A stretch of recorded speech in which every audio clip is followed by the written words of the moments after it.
It's time for your fan weather forecast brought to you by the Milwaukee Area Napa Auto Care Association. Sunny conditions expected today, partly cloudy conditions this evening with a high of 74 degrees. It's currently 56 degrees here in Milwaukee.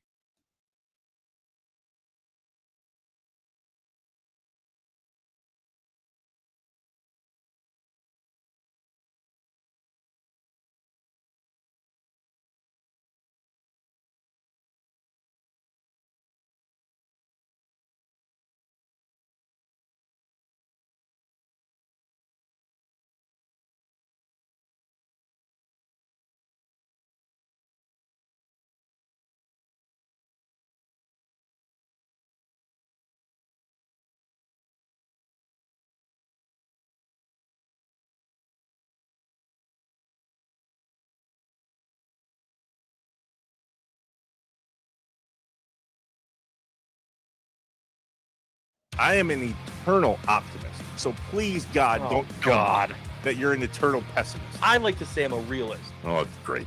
We're going to get along great. This is going to be great. This is Inside Wisconsin Sports with Trevor and Josh. Crowd is here, about to blow, waiting for me to start the show. Out the curtain, lights go up, I'm home. Whoa! Sanchez up the middle, and it's through for a base hit. They wind him up. Here comes Vaughn. Over to third goes Bowers. He's safe. Run scores. Gary Sanchez with an RBI single. Second and third, infield in. Here's Cooper Pratt, and he on the first pitch into left center, going to be caught. Sanchez is coming. The throw, not in time. Speed to burn. El Gary scores. Arias certainly anxious to do damage. And that's in the dirt, gets by Sanchez, and another run's going to score. It'll be a wild pitch. Certainly a ball that Sanchez would tell you he's got to keep in front. And he shoots one left field. On the run is Quan. He's there. He's got it. Well positioned. Inning and ball game over. Brewers come up short here this afternoon. A final of 4-2. Guardians salvage the final game of the series. The Brewers go 4-2 on the homestand. It was a good game to take a nap through after a late night at Garth Brooks.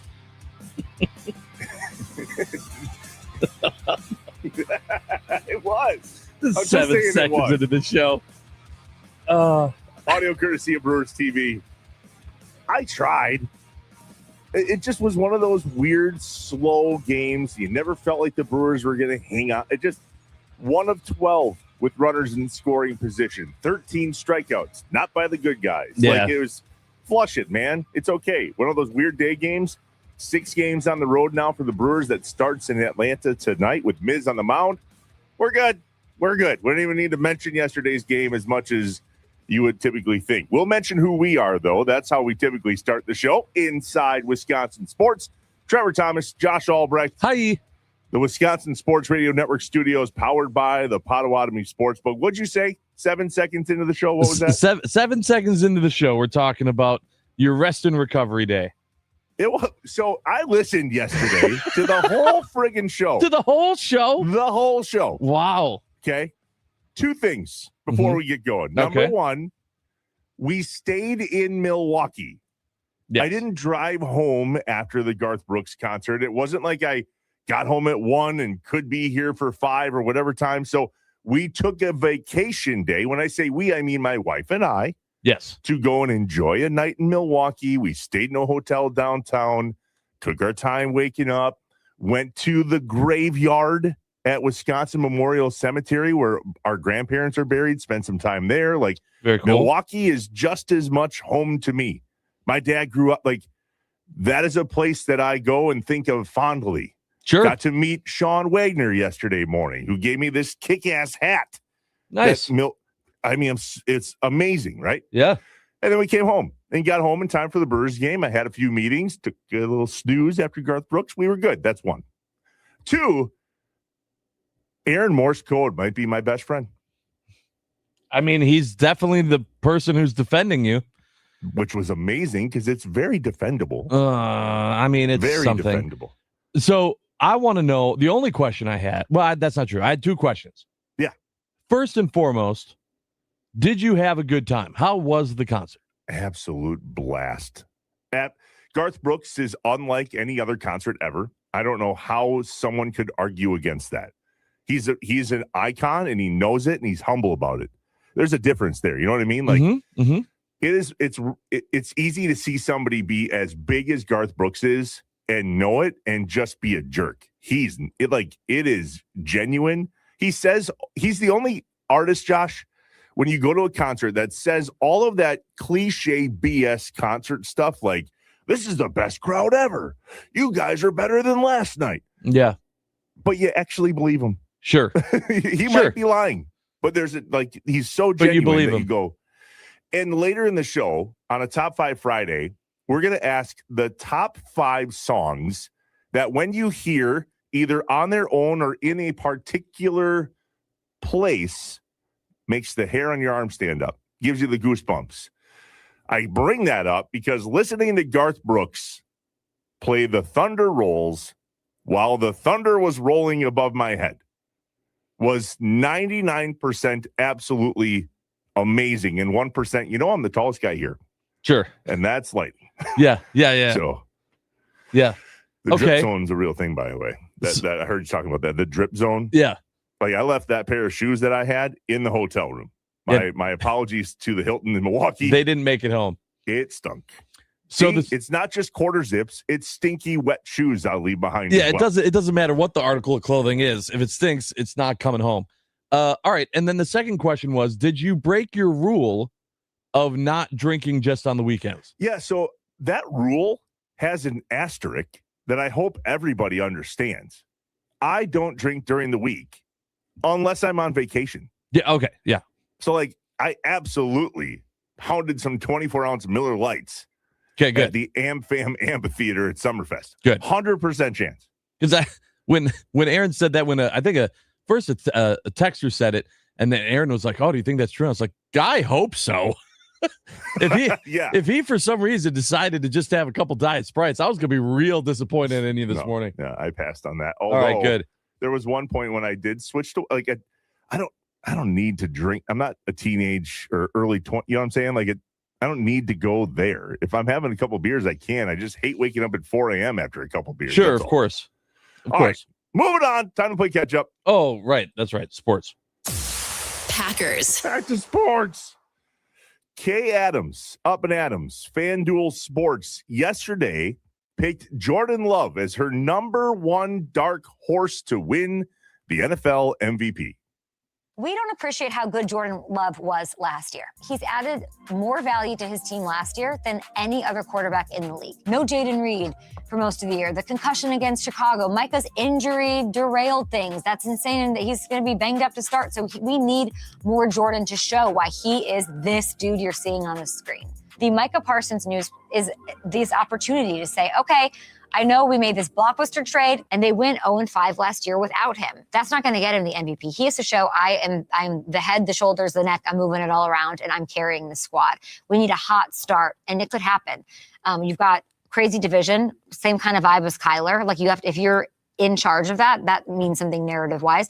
Bears, Vikings, you've got Bucks, Cowboys without Micah that you have to survive. This will make his case. The schedule will make his case. Well, we're going to find out in a real hurry, right?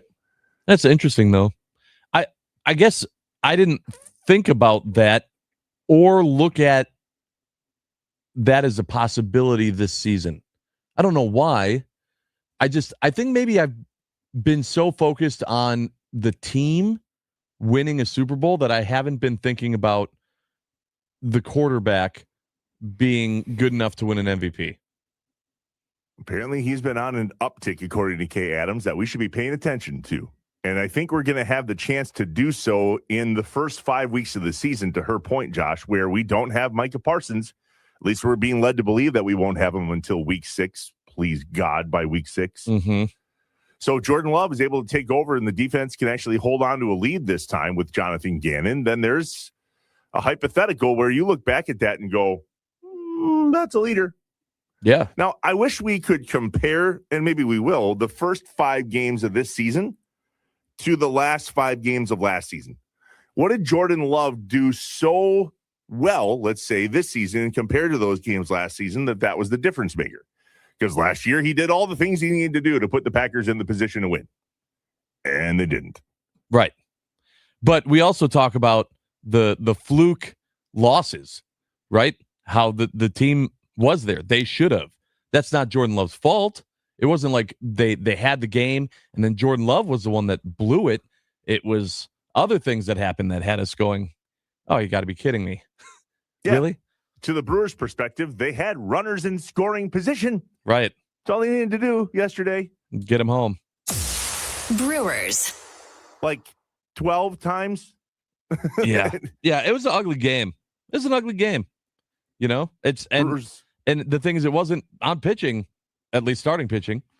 it was definitely not on starting pitching. Shane Drohan did all the things that we want our starting pitcher to do.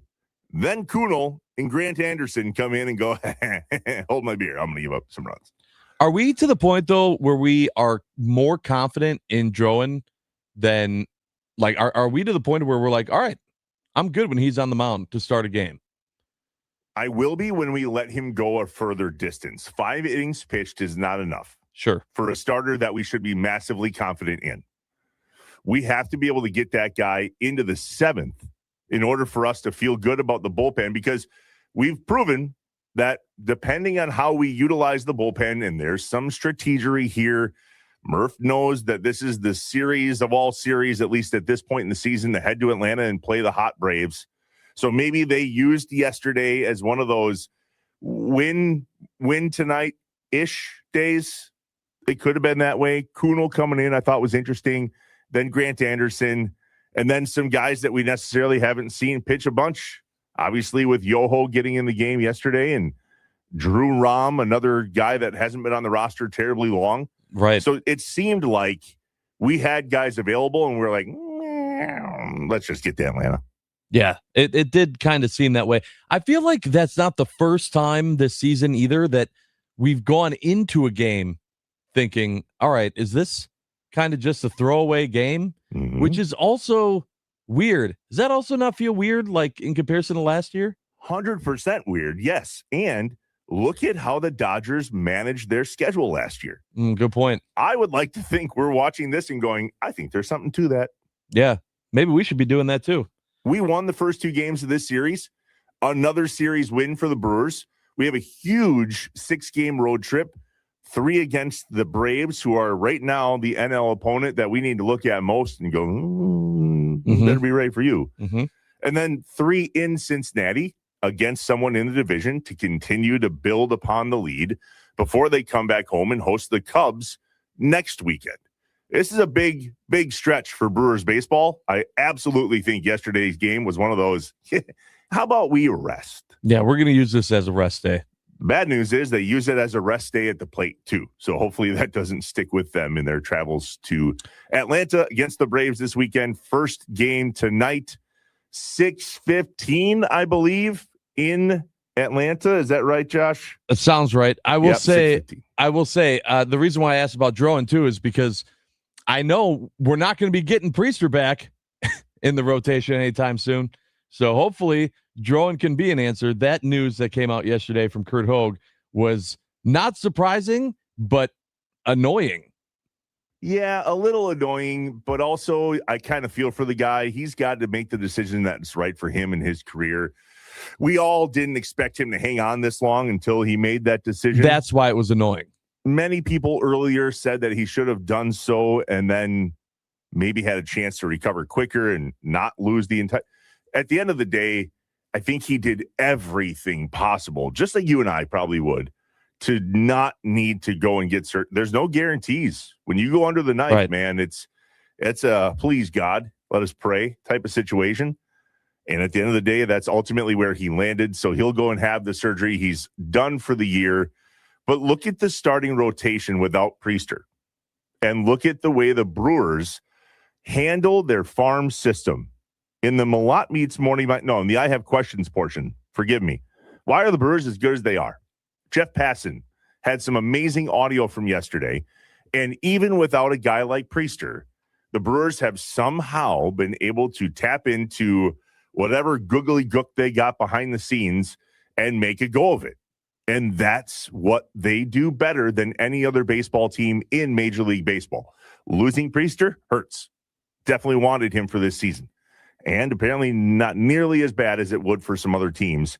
That's the I Have Questions coming up at the bottom of the hour. Why are the Brewers as good as they are? 414-677-1250, the Nicolay Law talk and text line. Packers check. Brewers check. Badgers, we broke some news. Look at us. Badgers. In case you missed it on Wednesday's show, day off. It's not Thursday, it's Friday. Correct. On Wednesday's show, head coach Doug Gottlieb, who joins us every Wednesday here on Inside Wisconsin Sports, broke a little news with us just before 8:30 that fine morning and said, although the contract isn't signed, the Badgers men's basketball team will make a trip to Green Bay to play the UWGB Phoenix October 15th at the Resch Center. And there's a little asterisk there because the Badgers didn't confirm because there's not a signed contract. But if straight from Doug Gottlieb's mouth doesn't confirm that this thing's happening, I'm not sure what does. What's hilarious about this, Josh, is that everybody and their mother, from a news source standpoint, heard that and reported it, even though there's not a contract signed. Yeah, so, as gospel. They took it as gospel. They really did. And we appreciate you guys crediting us. That was very kind. Yeah. I heard on a morning radio show. It's what I heard. A few different places credit. I was like, oh. Us is plural for sure. Mm-hmm. A morning radio show, a Wisconsin Sports Radio Network show, Inside Wisconsin Radio. Like, there's zero consistency to said reporting. None. But they did give us credit. It's true. Which us? we really don't know. Yeah. They don't know either. Yeah, apparently not. The Bucks don't know either. Bucks. A few pieces of audio came out yesterday. One was actually during yesterday morning's morning show on Get Up with Brian Windhorse, who says the Bucks want it all. Far from what I am told, the Bucks have yet to receive an offer that they're willing to accept for Giannis Antetokounmpo, which is somewhat mirroring what happened at the trade deadline last February, Greeny, where they had the market open, didn't agree to a deal, and ended up keeping Giannis. And while there is this deadline of the draft, and I am told that they intend to try to trade him by the draft, I think it's possible there's some percentage chance that they don't find the deal that they like. Miami has been the team that's been most aggressive, I think, in trying to get him, but they've got 7 or 8 different pieces they could trade, none of them what I consider super premium, and I think the Bucks probably want all of them. Okay, that's not too much to ask that the Bucks want all of the things for Giannis, as long as they're okay to deal with. I mean, they're easy to work with, right? Here's Ryan Russillo on his podcast yesterday. I think Milwaukee's very tough to deal with. You just hear over and over again how they'll get like close on something and then they kind of pull back. And so when there was all this momentum over the weekend that it was definitely happening, then there were other teams that I talked to that said that they were still talking to Milwaukee about potential offers. So I think the Jaylen Brown thing being rerouted and then Milwaukee getting extra picks out of it makes a ton of sense. So I wouldn't rule it out. I think it's a massive tab that comes with Giannis, but I think the certainty with the way it was talked about a few days ago, I'm not saying it's not going to happen, but I don't know that it didn't feel as certain last night when I was talking to people on the phone about just the draft and stuff, and then Giannis came up. So what I hear them saying is that the Bucks want to eat their cake and have it too. Here we go. We're not doing this again. I'll tell you that. No. And but no. Is that not what they're saying? I mean, that's what we're hearing, right? Whatever which way you want to say it, is that not the impression that the Bucks seem to be giving the league? Yes, and also I think this is a scary place for the Bucks to be in right now. Tell me more. What do you mean? You can't come out if you're Haslam and say that and say what you're going to say, that this will be done by the draft. Now maybe that's not the case because your bluff didn't work. There's not a bidding war for him. Now you're thinking, all right, maybe we keep him. You don't even know that he wants to stay, or at least we don't know. And maybe if he wanted to stay before, Now, if he knows you're shopping him around, now he might be like, well, okay, you wanted to get rid of me? Good riddance. Get rid of me. He might not want to come back. Or Giannis. Aaron Rodgers coming out of the darkness, because that's the same damn thing. Well, fair.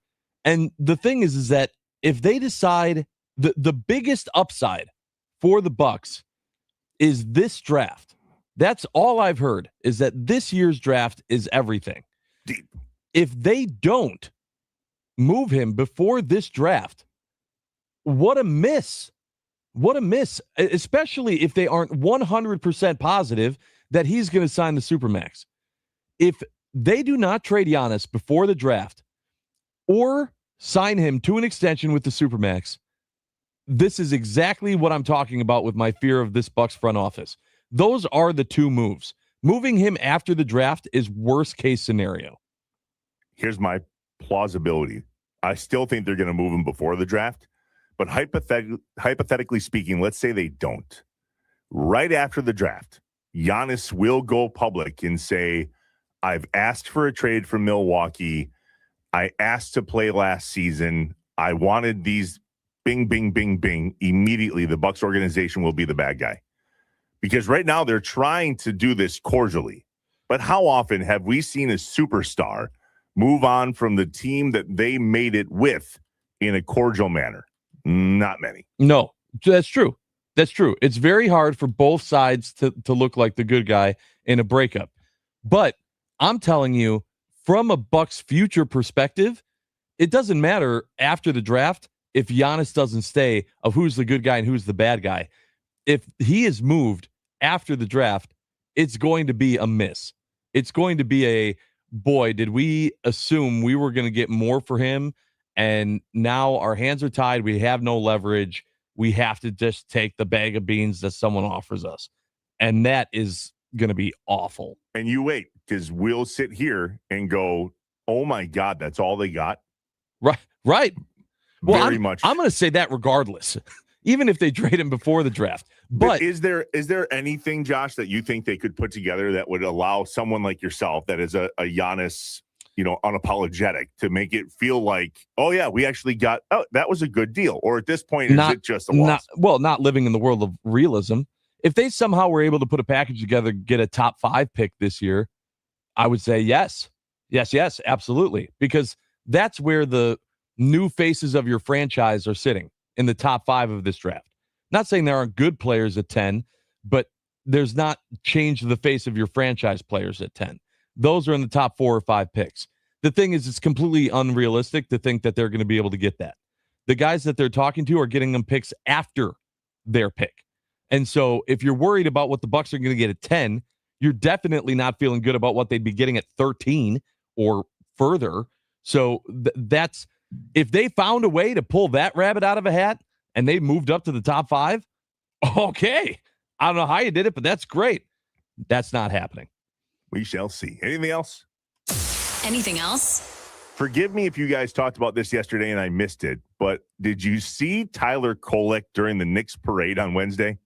We did not talk about it, but that was hilarious. Yeah. So Tyler Kolek, for those that don't know, a rookie on the New York Knicks, averaged 4.4 points per game, 1.6 rebounds over just 11 minutes per game, and 62 regular season games he appeared in for the NBA champion New York Knicks.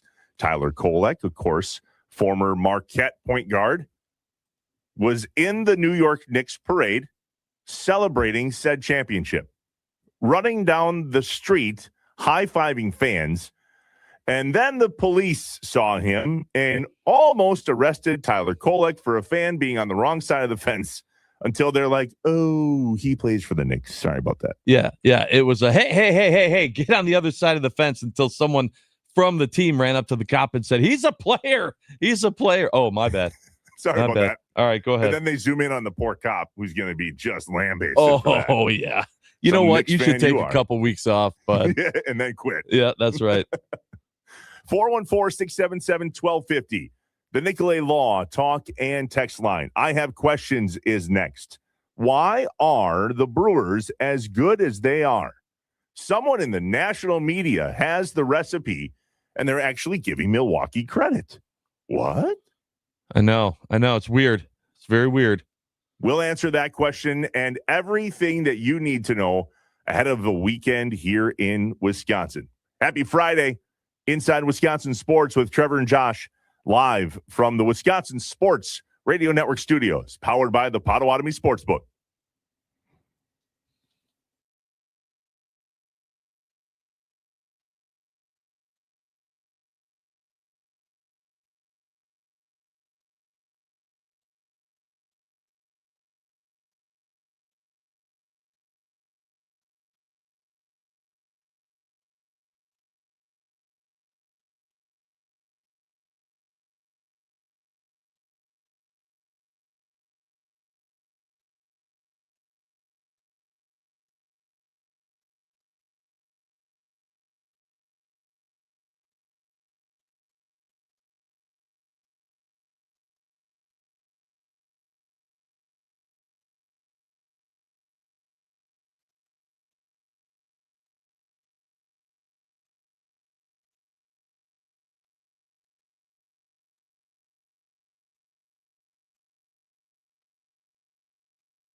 When things just don't add up, Trevor and Josh ask the hard questions or just point out how messed up stuff is. I only have one question. Can you fly this plane and land it? Surely you can't be serious. Do you view this season as a failure? You asked me the same question last year. What's the most important question the Badgers have to answer Saturday? This is a great question.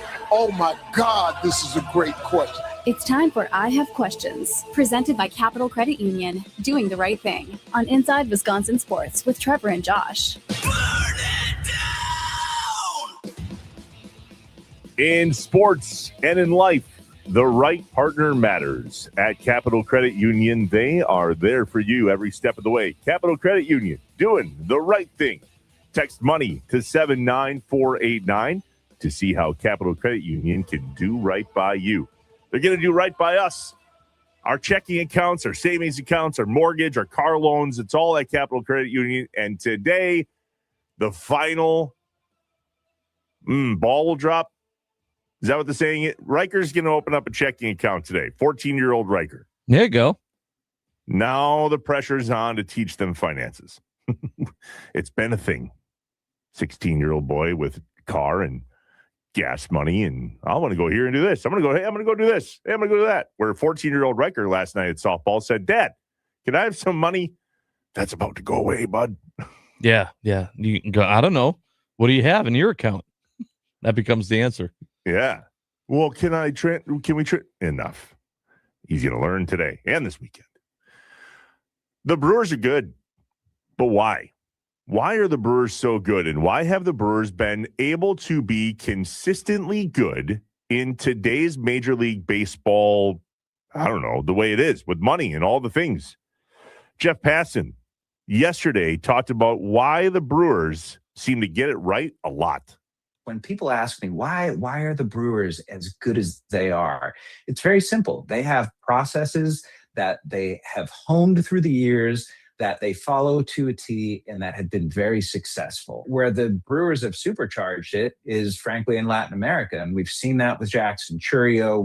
We're going to see it with Jesus Mate and Luis Pena. And if the Brewers get outside of that realm, it's just about risk-taking. And this is an organization that's been extraordinarily risk-averse over time. To me, like when I look at that, and when I look at the success of their player development system, what it says to me is maybe the Brewers aren't always going to get it right, but they're going to get it right more often than most people. Jeff Passan on Foul Territory yesterday. We talked about this, Josh, and how the farm system is the way it is, specifically because the Brewers invested in the Dominican. In the international game of baseball. Look at the people that have been signed the longest so far and those prospects that are coming up. He mentioned them there. That's why they're really, really good at baseball now. But, Josh, that's also why they may not take risk. That's exactly why we all sit here going, I don't know if they're going to get Scooble. I don't know if they're going to make that big move, because that's not what the Brewers do. It's kind of funny, right? Like we talk about the Packer way all the time. Like, well, the Packers don't do this. I mean, it's the same with the Brewers too. Yeah, draft and develop, essentially. That's exactly right. And yet, the Packers are, every once in a while, hello, new camera, willing to make a move. Are the Brewers willing to make a move? We'll see. In the algorithm, in their model, is going to say, no. The screen is going to flash bright red. The computer is going to turn off. When you turn it back on, it will say, don't do this. This is not good for us. But the truth is, what are we here for, man? We're here to win rings. And the Milwaukee Brewers, with Tarek Skubal, Jacob Mizorowski, and Kyle Harrison at the top of their rotation, have about as good a chance of anyone outside of the Dodgers of winning a ring this year. Okay. So maybe that whole farm, let's make a move. Can we please, God, make a move? I mean, as long as it's the right move. Like, that's the thing. I think it's it goes back to the risk thing. Is the juice worth the squeeze on Scooble? If there was ever a year, though, is this not it? Why? I understand the whole cake and eat it too thing. I'm going to try really hard to avoid that because I don't want to go down that rabbit hole as long as you guys did yesterday. Yeah, I'm glad. God. But at some level, we have to associate what the plausibility is this year and where baseball seems to be headed next year. and weigh opportunity with risk and go, if not this year, then when? Truly. Sure. I mean, the only thing that gets me is even when you hear that, and this hasn't been the first time that we've played audio or heard audio about if the Brewers were to make a move for Skubal. It's not, this is the move to get past the Dodgers. This is the move to put you in a position to where it's either the Brewers or the Dodgers. And it's going, man, so even if we took that risk, even if we moved some possible key pieces to the future, it still might not be enough to get past LA. And that is what's so frustrating. And that's, I think, the worry is that knowing that the Dodgers still exist in the way they do. And also, isn't it funny that the focus is still on the Dodgers, even though we talk about the Braves and how big of a series this is? It's not like there aren't other teams that could absolutely give the Brewers fits in the postseason when this all shakes out. So it's those type of things that I think that we take a look at. And I will say, how many times over the last decade have Wisconsin sports fans been like, man, this would have been the year. We watched some other team get lucky, win the whole thing, and go, this would have been the year for that Wisconsin sports team to win it all. If they could have stayed healthy, if they could have done X, if they would have done Y. It's a really tough decision. It really is. Well, to your point, though, this is going to be the weekend that proves it. This will show us what the Brewers are capable of against teams that are like the Dodgers in the Braves. The Braves are 46-27, leading the NL East. The Brewers, 45-27, leading the NL Central. The Brewers are 20-12 on the road and have the top of their starting lineup in regard to pitching on the mound this weekend. Miz tonight, 6:15. Kyle Harrison tomorrow at 3:10. And then Robert Gasser, who, by the way, seemed to be coming into his own. 12:35 start on Sunday on Father's Day. If we can't prove this weekend that it really is about starting pitching and that we have the bats to back it up, welcome to the squad, Cooper Pratt. Mm-hmm. Well, then what series would it be? It's not the Cubs. We heard you talk about that a lot yesterday. It's not the Cubs that we have a problem getting past. It's those god-awful Cardinals, mm-hmm. and they seem to be creeping. So how can the Brewers maintain where they're at? Well, by beating teams like the Braves. This is a, in my opinion, a must-win series. This will prove it. The only argument I have against that is the Brewers swept the Dodgers in the regular season last year. Mm-hmm. And then it didn't mean a damn thing in the postseason. Do you feel like the Brewers are different this year, though, in handling the team and the games and the lineups and the starting rotation? It does not feel very comparable to the beginning of last season for some reason. There are definitely differences in the vibes, and we can, as fans, point out those key differences. However, I still think that we need to be cautious. I think we're more guarded now based on what we did last year and buying into regular season success and then having it not pan out in the postseason. So I do think, as much as this is a test and it'll be a good series, I'm not going to say that this is a make or break series for the Brewers, because if they sweep the Braves, I'm still not going to go into it and go, well, they took care of the Braves in the regular season, so they got their number. It just doesn't seem to be the way that it works in baseball. It's a good test to see where you're at. Does not mean win or lose that I'm going, this is a sign of things to come in October. Miz on the mound, Harrison tomorrow. Those are the top two offerings we have on the mound. We're going to find out how it is against a team that has a lot to offer for themselves as well. One more piece here from the Nicolay Law Talking text line, 414-677-1250. Someone mentioned here from the 262 that the Brewers have the best average with runners in scoring position in baseball. Yet it seems to also be their biggest weakness. The weird part is I agree with that, especially coming off of a game like yesterday. So Josh, help me process. How can a team have the best average with runners in scoring position, yet us as fans go, You can't count on that. Yeah, I think that goes into that like clutch gene. You know, like it's like if you look at a hitter's batting average and they're 230 and you're going, ugh, but they've got more RBIs because when, maybe they went 1 for 4, but that one drove in 2 runs. Okay.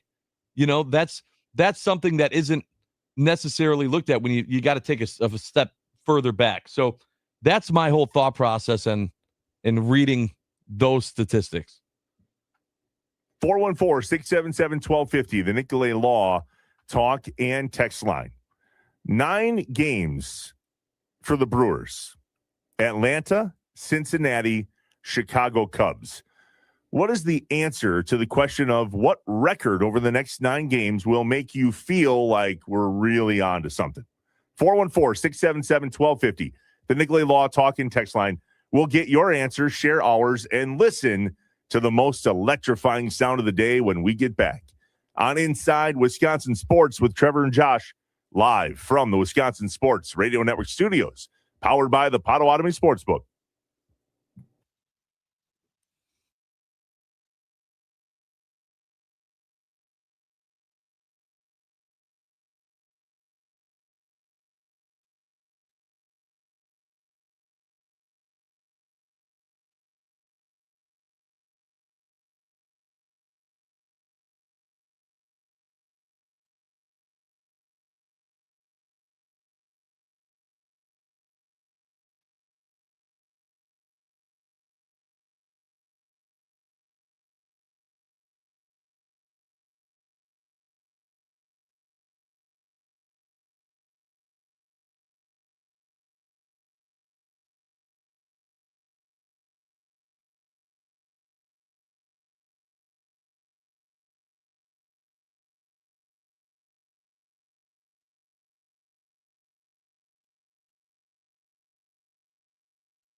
It's time for The most electrifying sound of the day The most electrifying on Inside Wisconsin Sports with Trevor and Josh. Brought to you by Best Electric. Learn more at bestelect.com.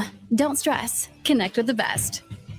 Second and third, infield end. Here's Cooper Pratt, and he on the first pitch in the left center, going to be caught. Sanchez is coming. The throw, not in time. Speed to burn. El Gary scores as Cooper Pratt puts the Brewers in front 2-1 on a sac fly. Yeah, third game in the big leagues for Cooper Pratt. Already has 2 RBIs, and this is a go-ahead RBI. Yes, indeed. Cooper Pratt's sac fly RBI, call courtesy of BA and Brewers TV, is the most electrifying sound of the day. Brought to you by our friends at Best Electric. Remember, no job is too big or too small for Best Electric. Don't stress. Connect with the best. Call them today or visit bestelect.com. Trev, we haven't gotten to talk about just your thoughts on Cooper Pratt being brought up, obviously, right after his debut of an 0-for with an error.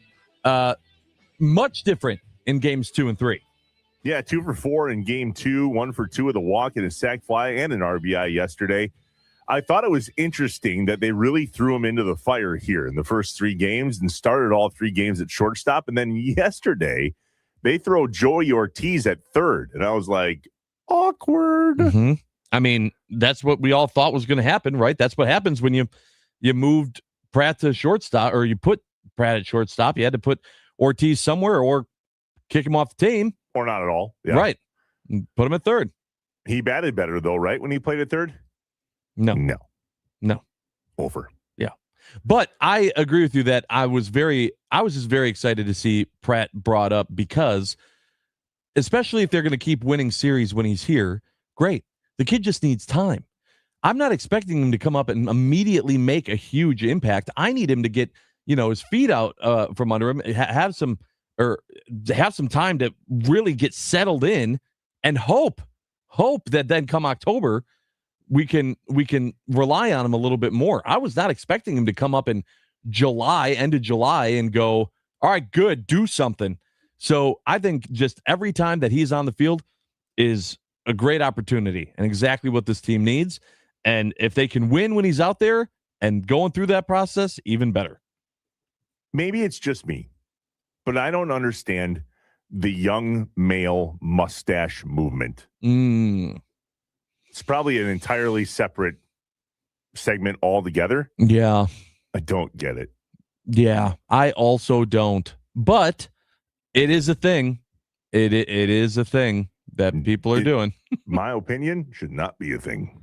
His is very light, though. It's a very light mustache. Peach fuzzy. I don't know if that's better or worse.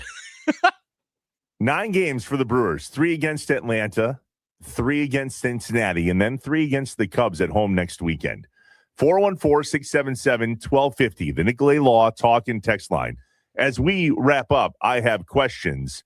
What is an acceptable record for the Milwaukee Brewers in the next 9 games? Josh, we talked about how we love to win the series. Yep. 2, 4, 6, and 3 would mean we would win the series if we were to take 2 out of 3 in each of these. Right. Yeah, you brought up an interesting point off air that made me go, well, this is why we can't have nice things. Right. I would love for them to go 6-3. And I brought up to you as devil's advocate saying, what if they go 6-3, but they get swept by the Braves? Or let's just say they lose the series to the Braves. If you said it all, that's the series to watch for. So what happens if they lose 1-0 with Miz, 1-0 with Harrison, and then, I don't know, 4-2 in that game 3, and then they take care of business, sweep the Reds, sweep the Cubs? Are you still going, yeah, but they needed to have the wins against the Braves? Or are you going, hey, they went 6-3, they did exactly what they needed to do? I'm not. I think this Brave series is everything. To have Miz and Harrison on the mound against a team like the Braves that are also leading their division in the NL East and turd it up in Atlanta, I don't care what we do against Cincinnati or the Cubs. This is a series that we have to prove some things. And I understand, but it just, last year when we swept the Dodgers, we all felt good about that, but then watched what happened in the playoffs. Mm-hmm. This year, it just feels different in regard to strategy. we talked about this earlier. Yesterday's game was not one that after we lost, we're all like, oh, God, we stranded how many runners? Oh, like we're not doing that this morning. There's not this big, oh, my God, burn it all down type stuff. But on the same token, if we go into Atlanta and lay an egg, even if we do well against Cincinnati and the Cubs, I still don't feel great. I also think Cincinnati is the Major League Baseball form of a trap game. That is a trap series in Cincinnati. Miz and Harrison won't see the mound in Cincinnati. No. They will be saved for the Cubs series, especially at home with those Wisco jerseys all weekend next weekend. Yeah, it'll be interesting. I still think at this point in the season, though, I'm more worried about the series record than it is who we're facing. Go 6-3, and I don't care how you do it. Keep being ahead in the win column. Just keep winning. We know how much we hate the Cubs. We know how much that Josh hates the Cardinals, as do many of us. Do we hate the Atlanta Braves? 414-677-1250, the Nicolay Law talk-in text line. That's the Malott Meets Morning Mind Dump coming up next. Should we hate the Atlanta Braves as much as we do the Cubs and the Cards? Back in a bit on Inside Wisconsin Sports.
I am an eternal optimist. So please, God, don't God that you're an eternal pessimist. I like to say I'm a realist. Oh, it's great. We're going to get along great. This is going to be great. This is Inside Wisconsin Sports with Trevor and Josh. Crowd is here, about to blow, waiting for me to start the show. Out the curtain, lights go up, I'm home. Whoa! Sanchez up the middle, and it's through for a base hit. They wind him up. Here comes Vaughn. Over to third goes Bowers. He's safe. Run scores. Gary Sanchez with an RBI single. Second and third, infield in. Here's Cooper Pratt, and on the first pitch into left center, going to be caught. Sanchez is coming. The throw, not in time. Speed to burn. El Gary scores. Arias certainly anxious to do damage. And that's in the dirt, gets by Sanchez, and another run's going to score. It'll be a wild pitch. Certainly a ball that Sanchez would tell you he's got to keep in front. And he shoots one left field. On the run is Kwan. He's there. He's got it. Well positioned. Inning and ball game over. Brewers come up short here this afternoon. A final of 4-2. Guardians salvage the final game of the series. The Brewers go 4-2 on the homestand. Audio courtesy of Brewers TV. A flush it game for the Brew Crew as they head to Atlanta today and start a 9-game set, of which 6 are on the road. That is going to be a meaningful next week for the Milwaukee Brewers. What's up, Wisconsin? Welcome in. Hour 2 Inside Wisconsin Sports. Trevor Thomas, Josh Albrecht. Hi. Live from the Wisconsin Sports Radio Network studios, powered by the Potawatomi Sportsbook. 414-677-1250. That's the Nicolay Law talk and text line. Josh, when you poke the bear in life, you get said response. Yeah. You like to say you play devil's advocate. Mm-hmm. The kids today call it rage baiting. Oh. And I feel like this one might be a little rage baity. Maybe a little by design, but more to tap into. This is a hatred I think we should have. 414-677-1250, the Nicolay Law talk and text line. The Malott Meats Morning Mind Dump is upon us, where we ask you to get all the things off your chest and out of your head that you don't want to take into the weekend. This one is tough because this is going to be our entire weekend. I hate the Atlanta Braves. Time to mind dump. I hear voices in my head, they counsel me, they understand, they talk to me. The coffee is kicked in. We're awake and ready to roll. Let's get some things off our chest and out of our heads. You don't know what it's like to be me out here for you. It is an up at dawn, pride-swallowing siege that I will never fully tell you about, okay? I'm as mad as hell, and I'm not going to take this anymore. I'm in a glass case of emotion. What we've got here is failure to communicate. We got no food. We got no jobs. Our pets' heads are falling off. It's time for the Morning Mind Dump, presented by Malott Meats. High-quality meats at a fair price, safely delivered to your front door. To learn more, visit WisconsinMeatMarket.com. Experience the power of the family meal with Malott Meats on Inside Wisconsin Sports with Trevor and Josh. Aaron Popke from the Green Bay Packers reminded us that indeed the tenderloin was the sale at WisconsinMeatMarket.com for Mother's Day. We've been telling you for weeks that ribeyes are 10% off at WisconsinMeatMarket.com for Father's Day. If you don't have a ribeye for Dad on Father's Day, I don't think you love them. Wow. And I think to back that up, if you don't go to WisconsinMeatMarket.com and check out the Grill Master Box or the Jumbo Grill Master Box for your 4th of July celebration, I don't think you love America. Wow. Yeah, whatever. Just poking the bear, right? Wow. Rage bait. I was going to say, that worked. That worked. Experience the power of the family meal with our friends at Malott Meats. You will not regret it. I hate the Atlanta Braves. You do. I think I hate them more than the Cubs. I think I hate them more than the Cardinals. That's an insane take. Well, hear me out on this. I think they are to blame for why we hate the Cardinals and the Cubs the way we do. I think the Atlanta Braves are the catalyst of hatred as a Brewers fan. Number one, they left Milwaukee. Sure. Let's start there. But when they left Milwaukee, that left a void in Milwaukee baseball that so many people then chose to find the nearest baseball team to fall in love with outside of Milwaukee. And who is that? The Chicago Cubs. The Chicago Cubs. I blame the Braves. Then, fast forward, 1982. Who did we lose the World Series to? The Cardinals. The Cardinals. But what happened before that? Who did the Cardinals play? Okay. The Braves. 2011. Do you remember who beat us in the NLCS? Yeah, the Cardinals.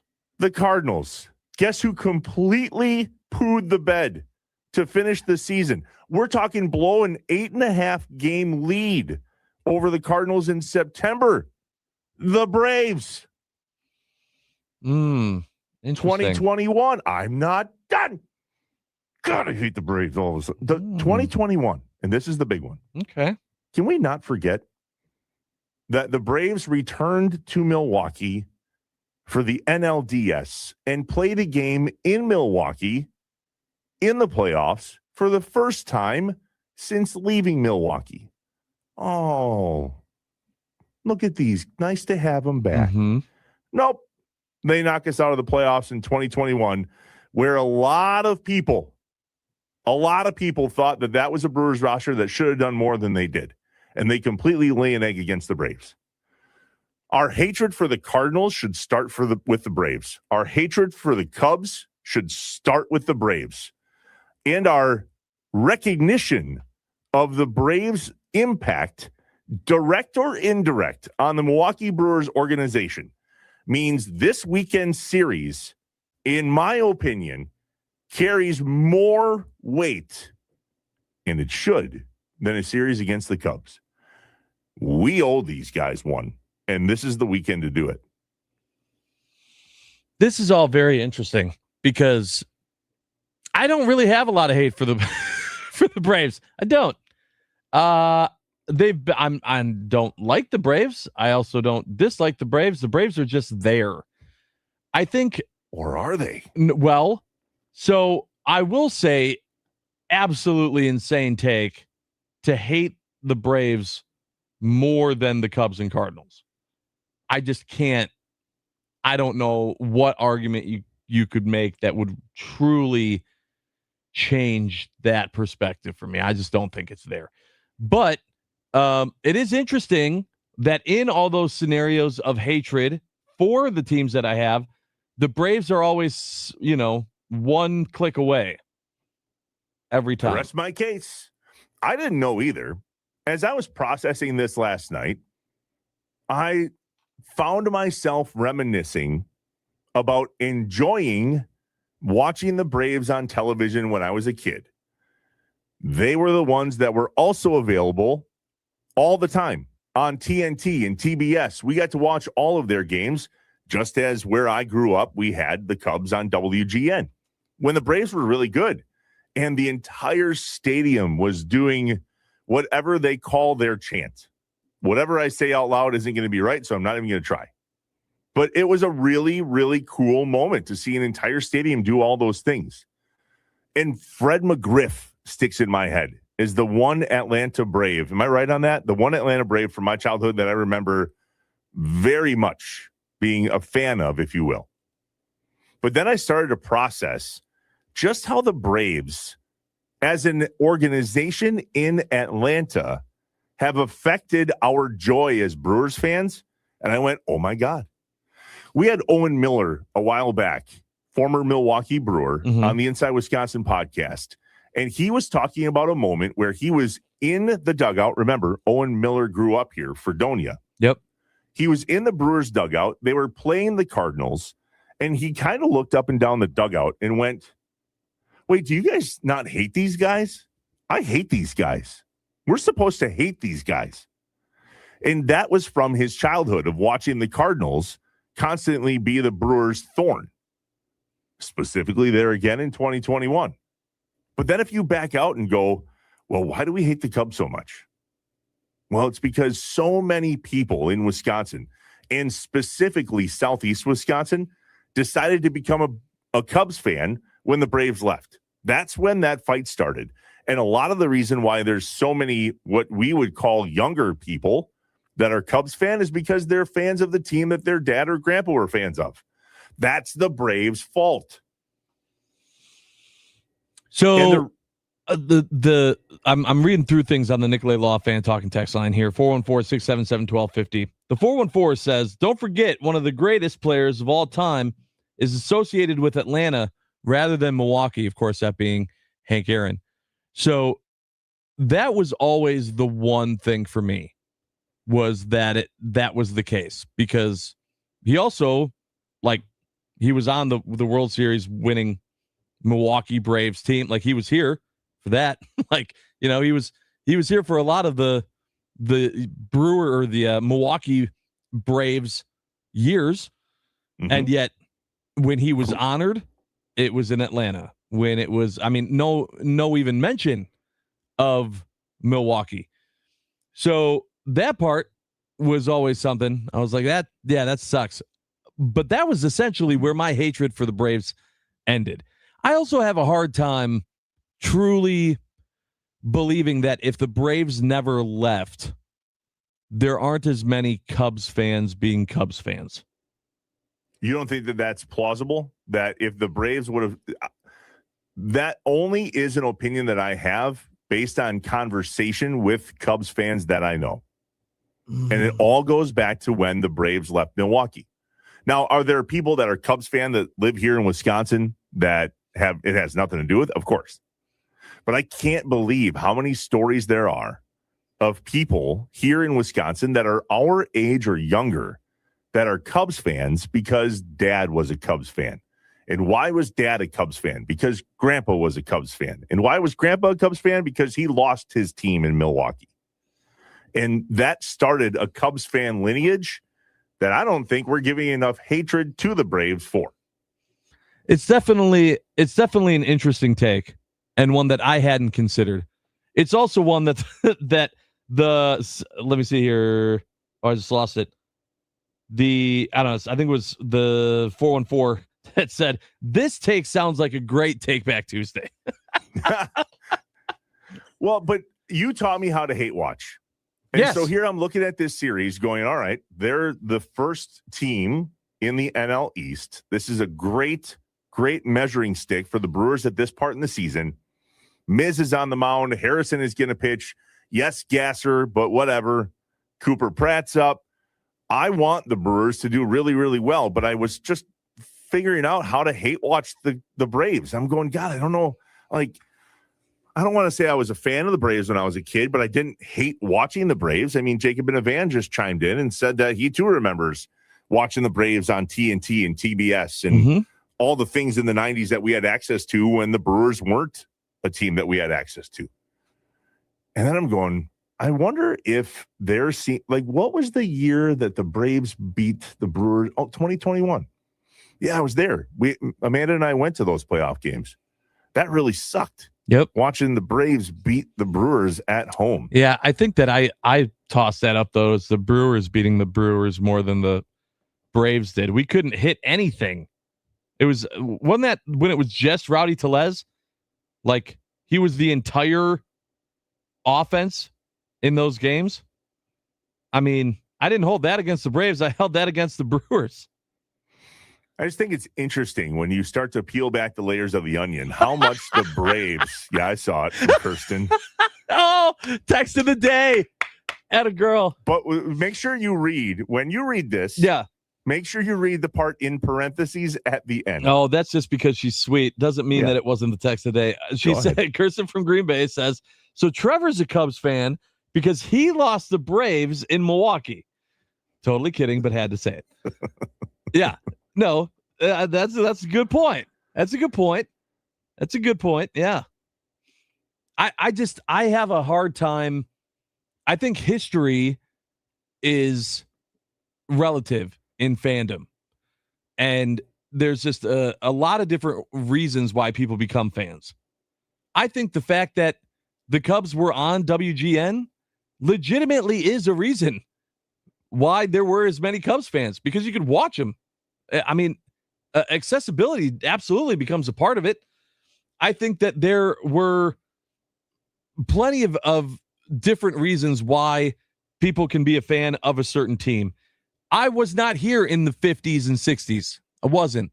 Heard the stories, loved that the Milwaukee Braves existed, loved that I had some type of argument back when Chicago fans would say, well, you've never won a World Series. I'd say, oh, it's not true. The city did. They won in 1957.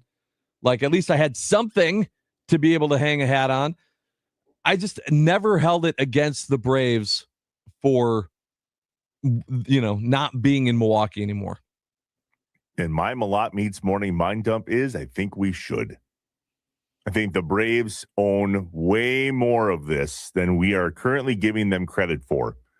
I had no idea before researching this that the Braves had as much to do with the Cardinals beating the Brewers as the Brewers had to losing the Cardinals. I did not know that the Braves were in both of the mixes, if not more, that I wasn't able to find that directly impacted the Cardinals beating the Brewers specifically in the playoffs and specifically in the World Series. 414-677-1250, the Nicolay Law Talk and Text line. 2 questions. Then we go to break and come back with a top 5 Friday of what are the top 5 songs that make the hair on your neck stand up when you hear them here. Or maybe just in general, but specifically when you hear them associated with this. This all comes from my night at Garth Brooks on Wednesday night that will forever be a concert that I never forget. My 2 questions as we go to break. Number 1, is someone listening right now across the state of Wisconsin that hates the Braves because they left? Maybe it's an older fan. Mm-hmm. Maybe it's somebody that had a great relationship with dad and remembers how pissed off dad was when the Braves left. Does that still hang on with anybody that's listening now? 414-677-1250, the Nicolay Law Talk and Text line. My second question, and we'll review these when we get back. Does anybody have Cubs fandom because dad had Cubs fandom or because grandpa was a Cubs fan? And did that directly associate with them having to choose the next closest team because the Braves left? I think there's a lot more of those stories out there, listening or not, that we just don't know about. Could be. The Malott Meats morning mind dump. Go ahead, Josh. I was going to say that could be the case. Like I said, I think that history is relative. Someone from the 414 said, or excuse me, 920 that said the Cubs haven't been on WGN in 20 years, and Wisconsinites have been able to watch Brewers baseball daily since 2001. Another great point so for the younger generation, maybe even below Trevor and I, they might have chosen the Brewers because of accessibility and because the Cubs weren't on WGN. It's all relative to what was there at your time of when you were becoming passionate about a sports team. A top 5 Friday when we get back. What are the top 5 songs that you hear when you're at this place or in connection with that event that makes the hair on your arm stand up, gives you the goosebumps, maybe the hair on the back of your neck if you didn't shave it because you're bald? 414-677-1250, the Nicolay Law Talk and Text line. Inside Wisconsin Sports with Trevor and Josh.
Hey, remember, if you're headed to Summerfest, participate in the X Golf Hole-in-One Challenge with the Wisconsin Sports Radio Network at Summerfest.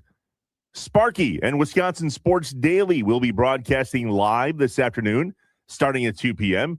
Tee up 3 balls for $10 for a chance to hit a hole-in-one. The first person that does so wins $5,000. We'll see you at the X Golf Hole-in-One Challenge at Summerfest this afternoon.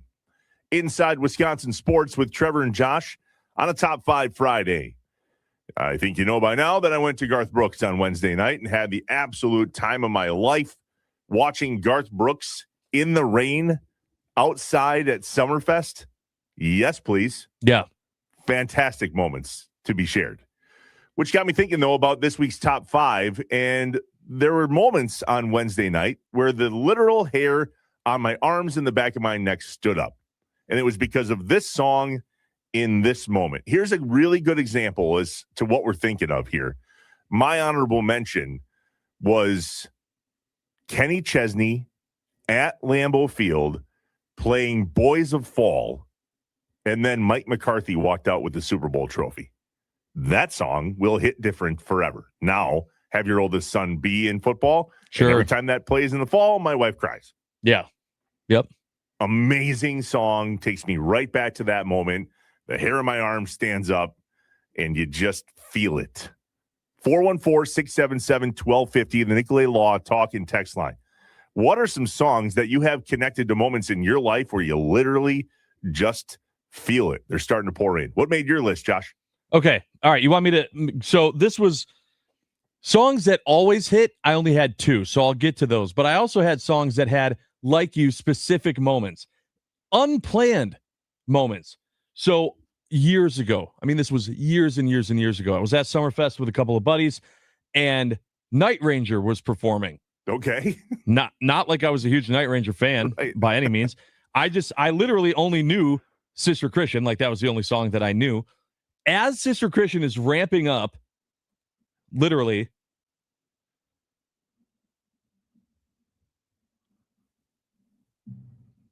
fireworks.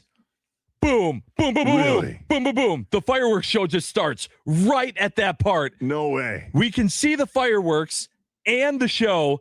We're losing our minds. Now, anytime I hear this song, literal fireworks go off in my head. It is insane, completely unplanned. Just was like a thing that happened. So that was one of them. The other one, one that I feel like a lot of people associate, was anytime the lights went out and you heard Trevor Hoffman. I mean, that was goosebumps. Mm-hmm. And it helped that you knew he was elite too, right? Like, it had to be all of it. It couldn't just be the entrance. It had to be the entrance knowing how the game was going to end too.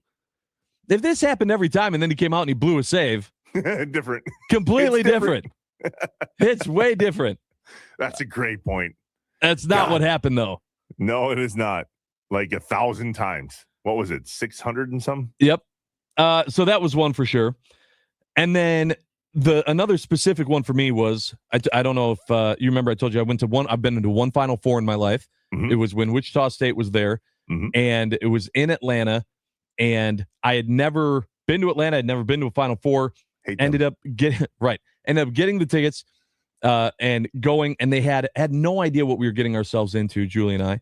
And they had like a huge stage and gathering area and all this other stuff. We had no idea where to go, what to do. And I just heard, yo, yo, yo, yo, yo, yo. And I went, oh, Julie. And she's like, what? And I was like, oh my God, it's about to happen. It's about to happen. It's about to happen. And she's like, what? What are you talking about? Ludacris comes out on stage. And I went, oh my gosh, Ludacris just welcomed us to Atlanta. It was like the craziest thing, especially when you didn't know it was going to happen. Like, you just heard the beginning of the song, and I was like, we just got to Atlanta, and Ludacris welcomed us to Atlanta. Yep. An insane moment. So now anytime I hear that song, that qualifies. That's what I think of. So those are my specifics to that moment. All right. Then songs that always do something to me. The first one I literally cannot play because I will break down. Yep. Humble and Kind by Tim McGraw was my mom's song. Mhm. So like that was like the message that she wanted her little boy to remember. It was like, even though I'm not here, you can just listen to this song. Yep. And it's everything I would have told you. I hear that. I feel that. Absolutely. So literally, like, I listen to it once a year and I bawl my eyes out and I move on. If the song is on at any other time, I gotta leave the room. Like, I literally cannot be there. So I'm not playing for it. If you want to go listen to it, you can. It's called Humble and Kind. And then the other song that just there's a part of is Lose Yourself by Eminem. When it gets to a certain point, now I can play it here for you.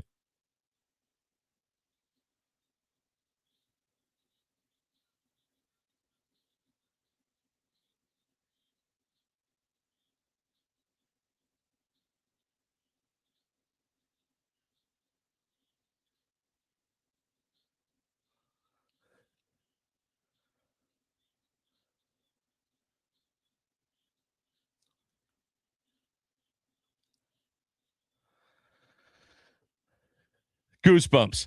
I don't know what it is. That part gets me every time. And that's my list. Imagine just popping on this radio station right now going, what the hell? What is this? You should know by now that you're going to hear some random songs on this radio program right here, especially from the 90s and early 2000s. True. What's the last one? That was it. Or is that 5? That was my list. Yeah. I lost count. Yep. Love that. That's a great list, Josh. Thanks.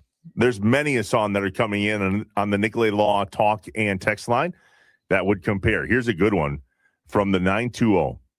When I hear Simple Man, I believe that's Shinedown. No. Don't they play Simple Man, though? I mean, if they do, it's a cover. Is it 38 Special, I think. Yeah. I wonder if this person means that. Leonard Skinner. I wonder if somebody means that one or the Shinedown version, because I know Shinedown plays this song as well. This person says it brings me back to rolling through the deserts of the Middle East. Well, clearly they were on tour. This person says I can smell the sand. Wow. Yep, that'll do it. That qualifies. The 920 says Amazing Grace. It was the song that played at my dad's funeral in 2022. Happy Father's Day, guys. Enjoy the show. Traveling to the UP to see Mom. That's John Lundquist. Thanks, John. Same to you. 5 songs that give me the chills from the 612. Number 5, We Will Rock You by Queen. Yeah, I feel like that one will take you back to any type of championship that you've ever experienced. And if those weren't goosebump moments for you, shame on you. That should absolutely qualify. Number 4, Even Nation Army. 7 Nation Army. It was supposed to be 7 Nation Army. Got it. That you would know by that the band. White Stripes. Yep. Number 3, 2001 Space Odyssey intro. Number 2, Thunder Rolls by Garth Brooks. And number 1, Turn the Page by Bob Seger.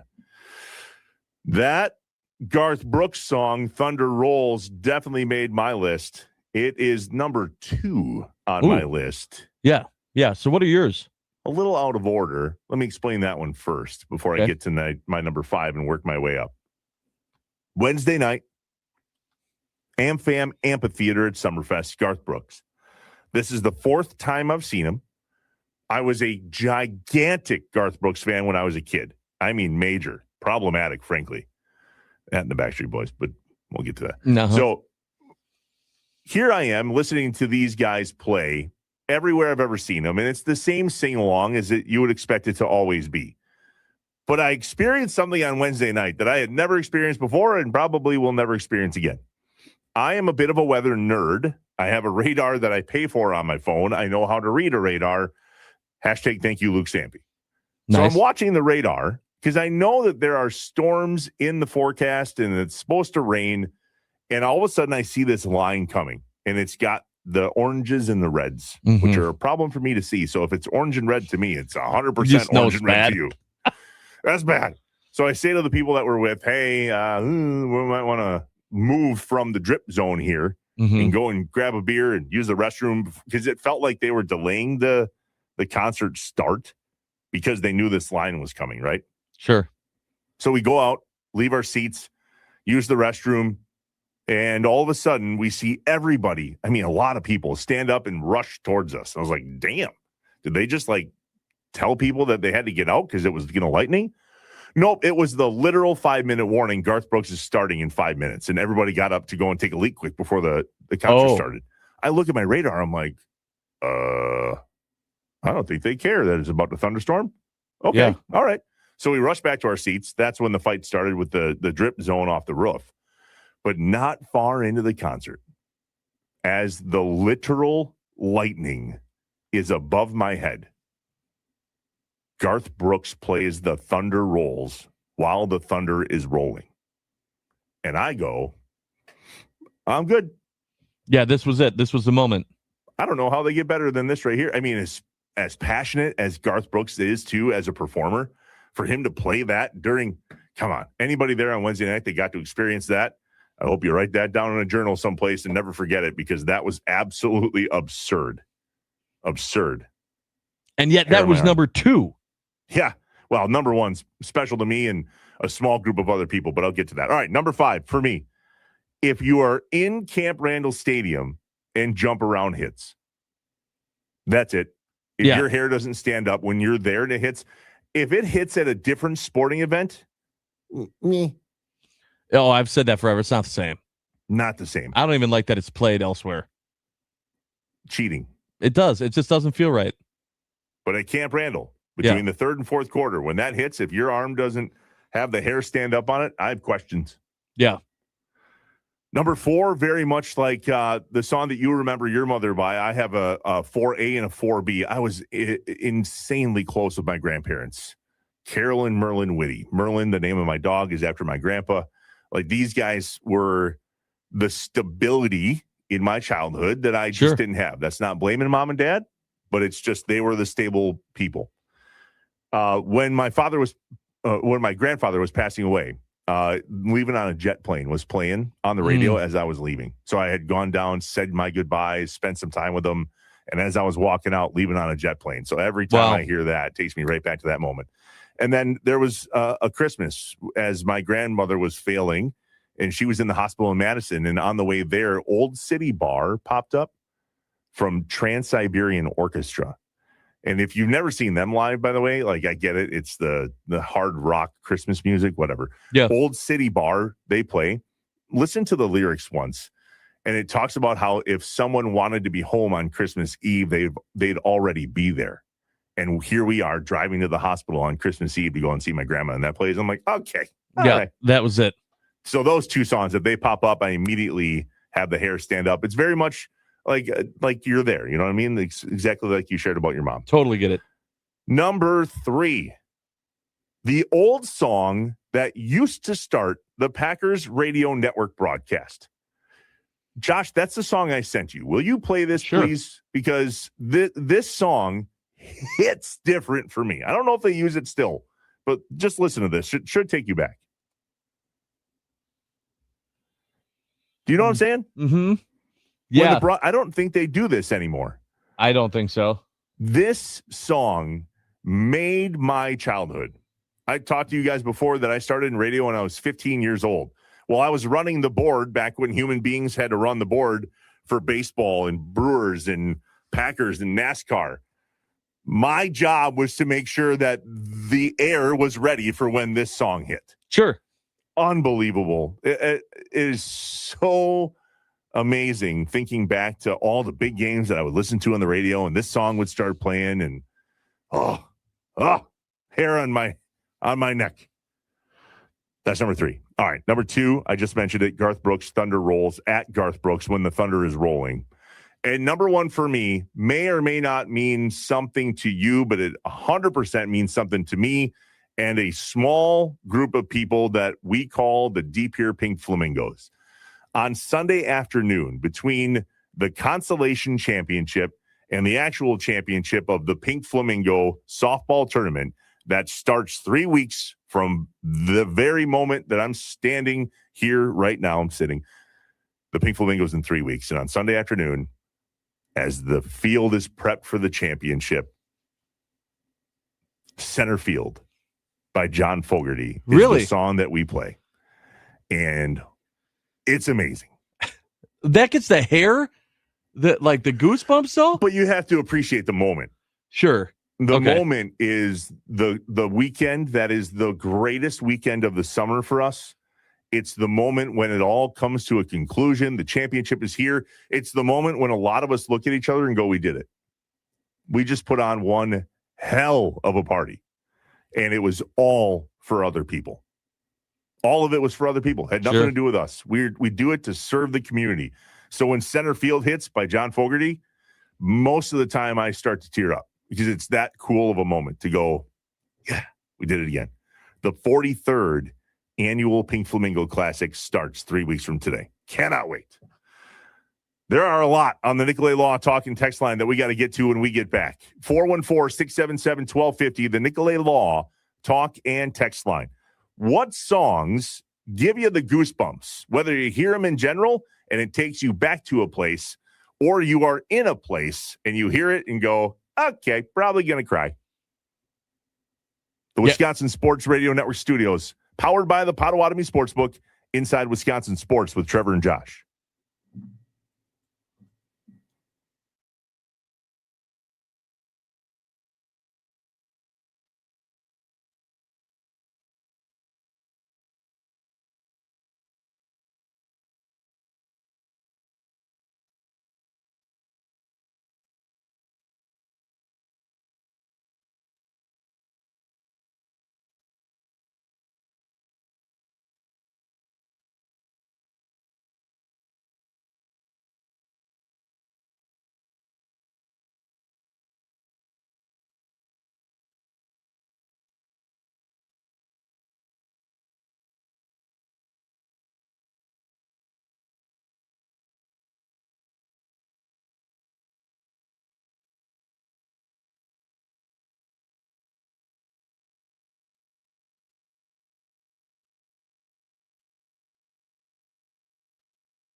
Hey, did you know that any youth sports player can score a free small classic Frosty anytime they visit Wendy's in their sports uniform? That's right. Just stop by after practice or with your team after a game. Who doesn't love a Frosty? Inside Wisconsin Sports with Trevor and Josh on a Top 5 Friday. What are the top 5 songs that give you the goosebumps, that take you back to a moment that you absolutely love, that you never want to forget, that the hair on your arm and the hair on the neck stands up and you're just back there? Or maybe you are there and this song plays. 414-677-1250, the Nicolay Law talk and text line. This is it, man. Center field. This is when the Pink Flamingo hits for me. And like the week of it, we play this song on repeat. Sure. Turn it up. Man, it's close. It's close. 3 weeks from today. Can't wait. All right. I got a couple side texts here with some songs that take people back. Lee Greenwood on Memorial Day. That's from my buddy Brandon. You might remember me talking about Celebrate to Peer. They, on Monday, on Memorial Day, do this incredible ceremony honoring all of those that we've lost fighting for our country. And when that song hits and all of those veterans are there, yep, that hits. That'll do it. 100%. What other ones you seen, Josh? I was actually queuing up. I saw someone said Ain't No Sunshine by Bill Withers. It's a good one. Oh. What was the moment that they said it taken back to? They didn't. They just said that one. Oh, it's just that was the song. Yep. But I could see it. Me too. I can see it for sure. Smooth. Mark and Eagle said, I literally got the goosebumps when you guys played Hell's Bells. Yeah, right? Scotty Tiffany says, William Contreras' walk-up song does it for me. And there's one that, like you, Summer Breeze by Seals and Crofts, that says, I'm out, bad reasons, every time. Yeah, that's the thing about music and songs in general, is that it doesn't always tie into happy thoughts either. Sometimes it gets you there in a bad way, and you just go, oh, no, I don't want to go to that place. I got to stay away. I forgot about the theme song for the Chicago Bulls. Oh, Alan Parsons Project? Yes. I was a huge Bulls fan growing up, huge Jordan fan. That, Josh, was literally the song we played as we entered for our Grand March. Yeah, same. Oh, that's right. We talked about that. Yeah, we talked about it. Man, that definitely hits different. And I guess it takes me back to that moment. It should probably take me back to my wedding. It doesn't. It takes me back to the Bulls and Mike Jordan. Yeah. The NBA Finals starting lineups that they played on TV back then. It was amazing. There was another one in here. I don't know if I'm going to find it right now, so forgive me if I can't give you credit, but there was one person in here that said they mentioned that they lost their dad. I think it was in 2017, and have a beer or drink a beer. There it is. 920. Lost my dad back in January of 17. Drink a beer came out shortly after. Tears and chills every time. That's by Luke Bryan. Drink a beer. Great song. Love that one as well. 414-677-1250, the Nicolay Law talk and text line. You know, I'm really excited we're going to talk to our buddy Tim Allen coming up. Big top music of it. buff. Huge music buff. I'm sure he has plenty of songs too that do it for him. I'm excited to hear about his too, and also get his thoughts on the Brewers. Do you think he hates the Braves? I would love to find out. I actually did think of him as I was coming up with the holy crap, I hate the Braves kind of mindset. I'll be really curious to hear what he has to say. And I wonder if he knows. Well, I bet you he does. He's a Brewers encyclopedia. It's true. Like those moments that I brought up about the Cardinals in 82 beating the Braves, or Atlanta's collapse in 2011 directly unleashed the Cardinals on Milwaukee, or obviously 2021 when they knocked us out, or even just, leaving Milwaukee. There's that. We'll ask him coming up next. Tim Allen, the franchise, joins us here on Inside Wisconsin Sports with Trevor and Josh. There's a few more on our way out here that gives people the goosebumps. Here's Brewer Bob. Oh, this is so good. Yeah, okay. That's a good one. I saw that one. 353. That's the lacrosse area, by the way. Yep. In case you're wondering. Yeah. Yep. Remember that now. Every time Brewer Bob Kozlowski sings God Bless America. Yep. Every Sunday, every holiday. He was gone for a hot minute. I think he dealt with some sickness, but he's back now and killing it.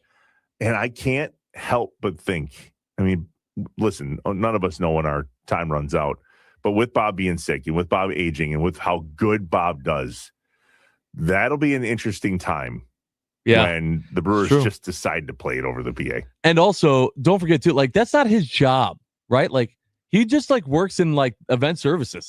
Like he's just and then also kills it every single Sunday with that rendition. Brewers Braves starts tonight in Atlanta at 6:15, a day game or afternoon fare tomorrow afternoon in Atlanta, and then the normal start time for a game on a Sunday, 12:35. 6:15 tonight, 3:10 tomorrow, 12:35 on Sunday. Brewers, Braves. We'll preview what we believe is a really big series for the Brewers with Tim Allen coming up next. We're live from the Wisconsin Sports Radio Network studios, powered by the Potawatomi Sportsbook, inside Wisconsin Sports with Trevor and Josh.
It's time for your fan weather forecast brought to you by Habish, and Rotier.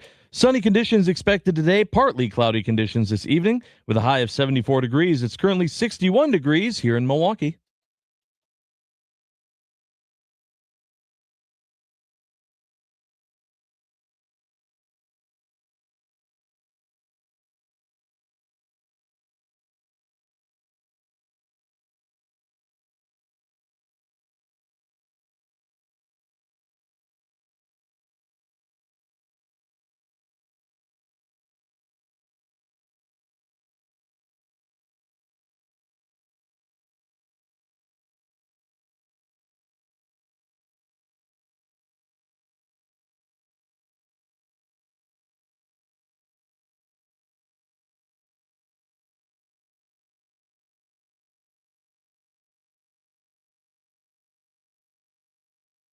I am an eternal optimist. So please, God, don't God that you're an eternal pessimist. I like to say I'm a realist. Oh, great.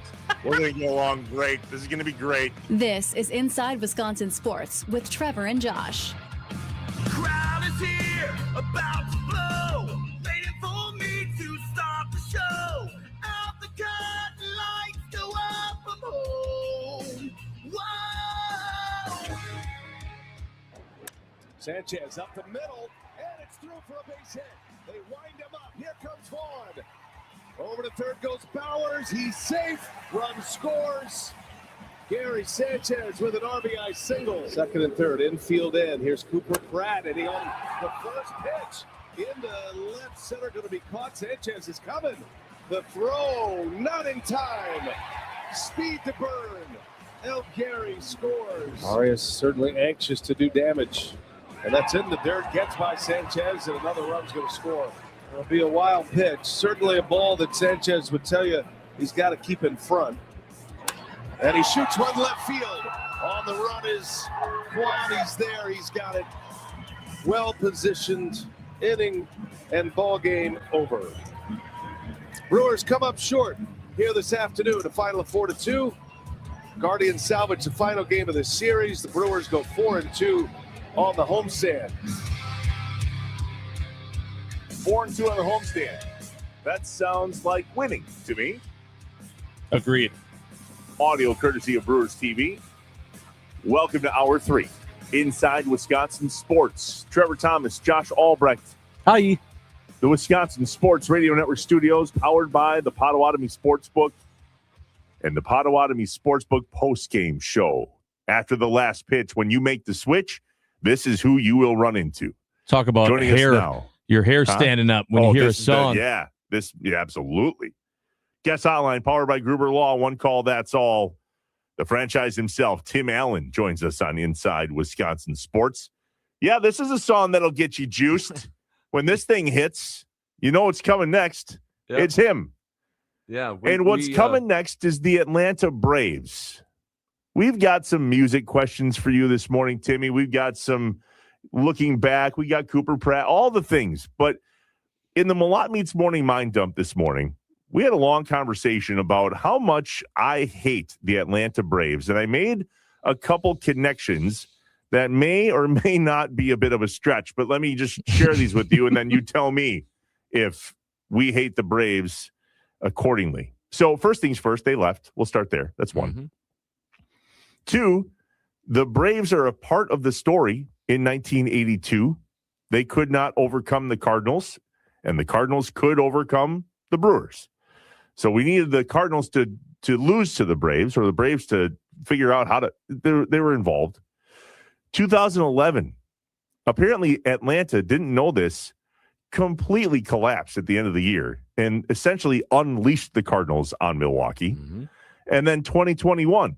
The playoff wound that was when the Braves made their first appearance in the playoffs in Milwaukee since leaving, and then knocked the Brewers out of the playoffs. But this is the biggest one for me.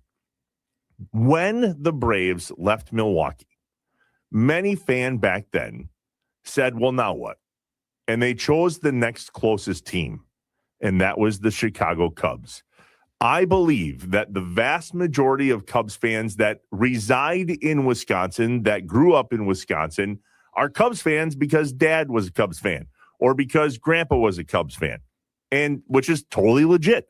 But so many of them became a Cubs fan because the Braves left Milwaukee. Yeah. So I also then blame the Braves for how much everybody loves the Cubs. All right. Is any of that plausible, or am I just full of it? I mean, we look at obviously the Cardinals. A lot of Brewer fans do look at the Cardinals as the number one evil. Thank you. But others like me look at the Cubs as the number one evil. Some may, look at the Dodgers as of late a number one evil. And then I'd never really thought where the Braves were in this pecking order. But you're right on. Just mentioned this a few days ago on the post-game show, talking to a fella that was turning 80. And he told us on the air that he remembers the Braves leaving Milwaukee. And I can't imagine, you take a look at a lot of teams that leave their city. I don't know. We haven't experienced that, but the Braves. But I don't know how that would feel. How would you feel? How was I going to feel if the Brewers left Milwaukee? I mean, what do you do when your team just leaves? I mean, hopefully this weekend the team that's in Milwaukee can beat the team that left Milwaukee. But I can't imagine how that would feel where you grew up collecting your football cards of your favorite team or your baseball cards of your favorite team, and then poof. Cartoon bubble drops in and says, you no longer have a team here. They're now the Buffalo Brewers or the Charlotte Brewers or, in this case, the Atlanta Braves and not the Milwaukee Braves. But the Braves did come from Boston, so they experienced that in Boston as well. They had their other team to kind of lean on. I can't imagine how that would feel, guys. I over the years, I've talked to a lot of Brewer fans or Braves fans that are up in years that do remember that, and they can't really describe it at the time. It's just they're gone. So my take on all of this, Tim, was any hatred, it's history, right? The length of time really makes a difference and an impact. The Braves mean nothing to me. It's not necessarily I hate them, I like them. They're there. Right. If I'm trying to find anything, I was annoyed that like Hank Aaron highlights, it was, any photos or anything I was saying, there weren't anywhere near enough love for his time in Milwaukee as a Brave in comparison to his time in Atlanta as a Brave. But that's specific to Hank Aaron. And I'm not like thinking about that all that often. So like, that's literally it, because I didn't grow up in a time when they were here. I grew up in a time I wasn't here until 8 years after they made a World Series, being the Brewers. So like that was all I knew. That was my history. So I'm wondering, like, is this something that will even more die as an opinion? I think so. The further we go into the future? I think so, Josh. Yeah, I mean, they're dying off, the fan base from the Milwaukee Braves. I mean, I'm no doctor and no expert, but I know that as the years go by, you tend to get older, and when you get older, you tend to die. It's just the way it works. I believe that's true. But there is still now some residual from that era of, that was high end. You make the World Series 2 years in a row, 57, 58, you win the 57, and you have, the home run leader, and some say still the home run king. In Hank Aaron right here in Milwaukee, and then he goes to Atlanta, then comes back, which I thought was super, super cool. But yeah, I mean, I look at the Braves as a well-run organization. You look at the Smoltz and Glavine and Maddox era of Atlanta Braves baseball. Would they win like 12 straight division titles? And they got the World Series in '95 and then subsequent another one. But yeah, I don't see the Braves way up there in the hatred. I mean, I think more Brewer fans can remember, hating the White Sox or the Twins more in this current era. I'm just really trying to get some juice flowing for the weekend because it's a big series, man. I think this is a big test. And we've talked a lot with you, Tim, about series that are bigger than others. Will this be a test? Is this the biggest opportunity Josh is quick to remind us from last year that we trounced the Dodgers and then they trounced us. So how do we view this series against the Braves, who are also in first place and literally an identical record to the Brewers? And this is where I will just lean on play good baseball. And then, I'm not a big fan of when Christian Yelich talks and just says, that's just baseball. You get hot and you get cold. You get into a groove and then you slump. It's just baseball. It's just baseball. Well, this is the one where I probably would agree with that. It's very rare I would agree with Christian Yelich. And I love him as a player, don't get me wrong. But in terms of some of his comments, I've always had an issue with that. Can you get emotional just a little bit? It is fun to win, Christian. You might want to celebrate a little bit. You might want to be dejected when you lose a little bit. But in this case, play good baseball, and you should be right there to take the series. I'm not going to call for a sweep or anything like that. The Braves are good. You got a tough customer tomorrow on Chris Sale going up against our tough customer, Kyle Harrison. So, horse apiece here. The Brewers and Braves are pretty equal in terms of, winning this year. So it's going to be a good series, but play good baseball. Yesterday was just sort of this flat game, and they haven't had many of those. You go 1 for 11 with runners in scoring position. You know what? It's probably going to cost you the game. It's not like they got blown out yesterday, and they didn't play horrible baseball, but it was just sort of one of those flat games. Bounce back, play just the quality of baseball here is what I'm going to measure here. Don't get too wrapped up into this is a huge series, but play good baseball and see what happens. Put yourself in an opportunity, and I know I sound like a broken record to you guys. Seemingly every Monday and Friday, I just say, hey, give yourself an opportunity to win the series. But in this case, I'm just going to say play good baseball, and you should have an opportunity to win the series. All right, so this was the other kind of back and forth that Trevor and I had this morning, going through the next 9 games. So you have the 3 against the Braves, 3 against Cincinnati, 3 against the Cubs. It's tough.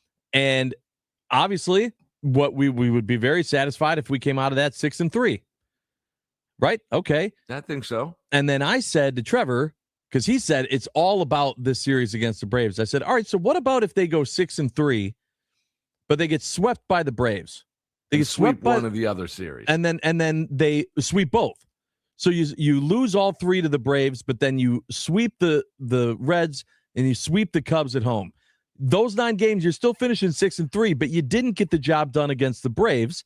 Is that more important that you beat the Braves than going 6-3 and still winning, being ahead in those 9 games? I think even if you come out of that 9, Josh, 5-4, playing quality baseball, playing good baseball, I mean, you just choked off almost a half a month's worth of baseball with a plus record at 5-4 in a tough little gauntlet of teams here. Now, Cincinnati, we can debate that, but these other 2 teams, and honestly, I mean, the Cubs, you could debate that too. Now that they're struggling overall. Mm-hmm. Now, can they get hot and can they step up? For sure. It's a division game. It's a rival game. It's the Cub fans and all that. But I think 5-4, I wouldn't be horrible with. I think 6-3, to your point. If you perform well against the Braves and then maybe come up short in a series or 2 in the subsequent series. No, Tim. Other way around. I'm saying let's say 5-4, 6-3. I don't care. Take your pick. But at least 2 of those losses were against the Braves. No, you said 3. Like if they got swept by the Braves, but then swept the Reds and the Cubs, I said I don't like it. I want to show the Braves that we can compete, especially with Miz and Harrison on the mound. Even if that means we drop the ball in the next 2 series. Not drop the ball, but maybe we lose the. You get my point, right? I do, and win one of those series. Afterwards, it depends on how you look at it. I mean, again, whoever brought up you hammered the Dodgers last year in the regular season. What did that do? Right. Well, maybe the Braves sweep you and you face them because it's looking as if you probably are going to have to go through Atlanta or someone's going to have to in the postseason. Did it matter? I guess matchups, we've heard that term, in football as well, basketball, any sport. Do you match up well against that team? Then you can project out into the postseason. I do not want to get swept by the Atlanta Braves, no matter what you do afterwards. I would start there. I mean, let's see what happens, but don't get swept by this Braves team. And furthermore, you haven't done real well down there in the last decade or so. Mm-hmm. And they've bumped you out of the playoffs, as you guys said, in 21. But the Brewers were a younger. They made some.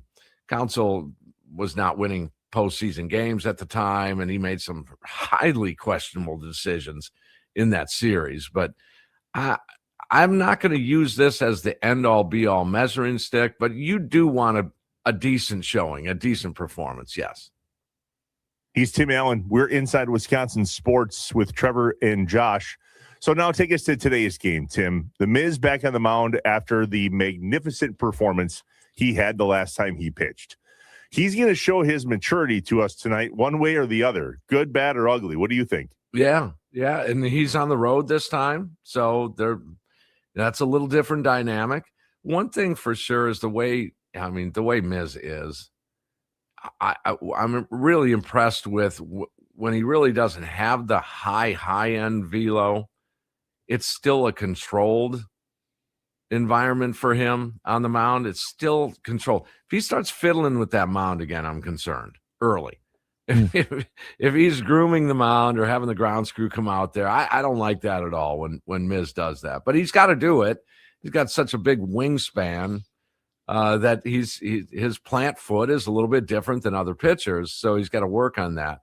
One thing you probably can rest assured, you're going to be in this game, and that's that you want an opportunity to win this ball game, and that's what Miz is going to provide. You should be in this game. This is about the Brewers' offense. He come up flat yesterday, maybe they bounce back, and you watch now. Here we are, mid to late June. Watch the matchup start to play a little bit bigger role offensively. As you look at, as I said, tomorrow's starter sale, Sanchez is going to get some ABs. Bowers may sit tomorrow to make sure Vaughn and Sanchez get in that ball game. You may see a Perkins start again. Cooper Pratt has been doing dynamite, I think, in his short time here. He's been outstanding. Mm-hmm. But you watch for some matchups in this series to play like this. I want it to be, here's what I want it to be. I want it to be a sort of this playoff environment tonight. That right there is a good measuring stick too. Whether you win the game or not, yeah, we want them to win. We want them to be play quality baseball. But to feel that playoff environment, that's going to help this team. That really is. And you saw what happened a couple of years ago. The Mets and Alonso. And Murph said, you're going to learn from this. And then last year, the Dodgers and that pitching staff, you're going to learn from this. This might be another just learning experience for these guys, that these are the types of situations you're going to have to go into, and you're going to have to dominate, or you're going to have to win some way, shape, or form. So you brought up Cooper Pratt really quick. 100% agree with you on that. Everyone freaking out after his first game. Give him a second to settle in, everyone, if you don't mind. But the big question for me was, okay, he's at shortstop. Now you're platooning third base with Rengifo gone. It's a Ortiz-Hamilton special. Yep. I don't know about your boy Ortiz here, Timmy. I don't know how long this lasts. I've been saying it should have been a shorter leash beyond this, and the only reason why he was still here is they're looking for someone else to step up in the minors. Where is your mind at right now with Joey Ortiz and his time in Milwaukee? Well, right now, you can make the argument with this record, why would you change anything? I mean, you could make that argument. I'm not saying I agree or disagree with it. I'm just saying, if the organization came to you, Josh, and said, hey, whether it's Hamilton or Ortiz over there at third base, look at our record. Look at this. We want to upset the apple cart here. You could make that argument. Okay, now I wouldn't make that argument. I probably would disagree with that. Joey Ortiz, for example, yesterday should not have had a bat in his hand in the bottom of the 7th inning. There's zero chance he should have had that at bat in the bottom of the 7th inning. You had your leadoff guy on, you're down 1, and what happens? Pratt had just reached base, so you got something cooking here. And then it's Joey Ortiz. When you got guys like Mitchell and Frelick sitting on the bench, I don't care. Lefty, lefty, righty, lefty, kick the ball over the plate. I'm going to take one of those guys over Ortiz in that situation. All you had to do, Joey, was stay out of the double play. I once he was going to get the at-bat, I was fuming that he was even going to get the at-bat. Once he did, once it settled into me, I processed it. All I was yelling at the radio was, just don't hit into a double play. That's all I want out of you. That's not a good bar, guys. It's really not. I would suspect another change if you can get, whether it's Vaughn. I mean, who knows? Frelick has played a little third base in his day. I don't know how that would work, but we'll see. But if they do acquire a third baseman, I think what it does is gives you that guy, and it also puts these players back where they belong. David Hamilton, contrary, and I like David Hamilton, don't get me wrong. If he's a starter on your team, you can do a little bit better. But I love him as a utility guy. Love him. He can go in, pinch hit, lay down a bunt, pinch run, steal a base, defensive replay. All of those things come into play with Hamilton. But is he a starter? He's a better Andrew Monasterio. That's where he belongs. So I think I would imagine if they're going to make an offensive move, it's going to be a third baseman. Tim Allen, Inside Wisconsin Sports with Trevor and Josh. One more on your way out. Josh and I did a top 5 Friday of the top 5 songs that give you the goosebumps and take you back to this moment. Maybe you heard it at an event, or maybe you just hear it on the radio and you go back to that event. What is one for you, Tim, that you hear that song, the hair on your neck stands up, and you're right back to where you were? Well, I mean, you guys played it, Stranglehold. And we had a thing going, I don't know, 5 or 6 years ago where some of the, and maybe they still do it. I'm not sure, but some of the local bars in Milwaukee, brewer bars or whatever, when the game ends, someone throws on the jukebox Stranglehold. So just once the game is over, once they're done watching the game, that's one. My band starts out each gig with that Stranglehold riff to kind of get into our set. So that's one. I was just jamming this morning, and you guys are probably, people are going to laugh at me, but Carlos Santana with Michelle Branch did a tune called The Game of Love. Oh, yeah. And I don't know why I love that song. It's just one of those songs that I just want to dance to. So I was dancing around in the bathroom after the shower today. Okay. Just, Alexa just cranked up. That's an Dance image. around after the shower in the bathroom. All right. There's a mental image I didn't need for the weekend. Thank you, Tim. Tim Allen. Yeah. Join him on the post-game show presented by Potawatomi Sportsbook. After the last pitch, make the switch. Hey, have you ever met the Nuge? I have not. You know, I was thinking about that the other day. As much as, 21 years of using that, don't you think we should probably put forth an effort to get him on the post-game show? I think that would be wise. Yep. Probably, yes. Oh, God. I'm sorry. That would be crazy. I'm listening to this song now. I know that. Would be... Listen to the song. I mean, crank it up a little bit. Well, no, Josh. now I'm listening to it, and I'm picturing Tim Allen dancing out of the shower. I love this song. Just whipping the towel over his head. Yeah. Little bit of this. Yeah. Tim. Oh, God. Getting it. I love this song. Put your clothes on. Tim Allen, Inside Wisconsin Sports with Trevor and Josh. Thank you, Tim. What's right, up, boys. Wisconsin weekend? When we get back, the guest hotline powered by Gruber Law. One call, that's all. Oh, man. Oh, a fantastic image. That's how you start the weekend. Is right that a there. fantastic image? I don't think that's a fantastic image. I love it. Happy Friday.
The Wisconsin Sports Radio Network is proudly outfitted by Burghardt Sporting Goods, our official apparel partner. Outfit your team or company with custom apparel today at BSG1881.com.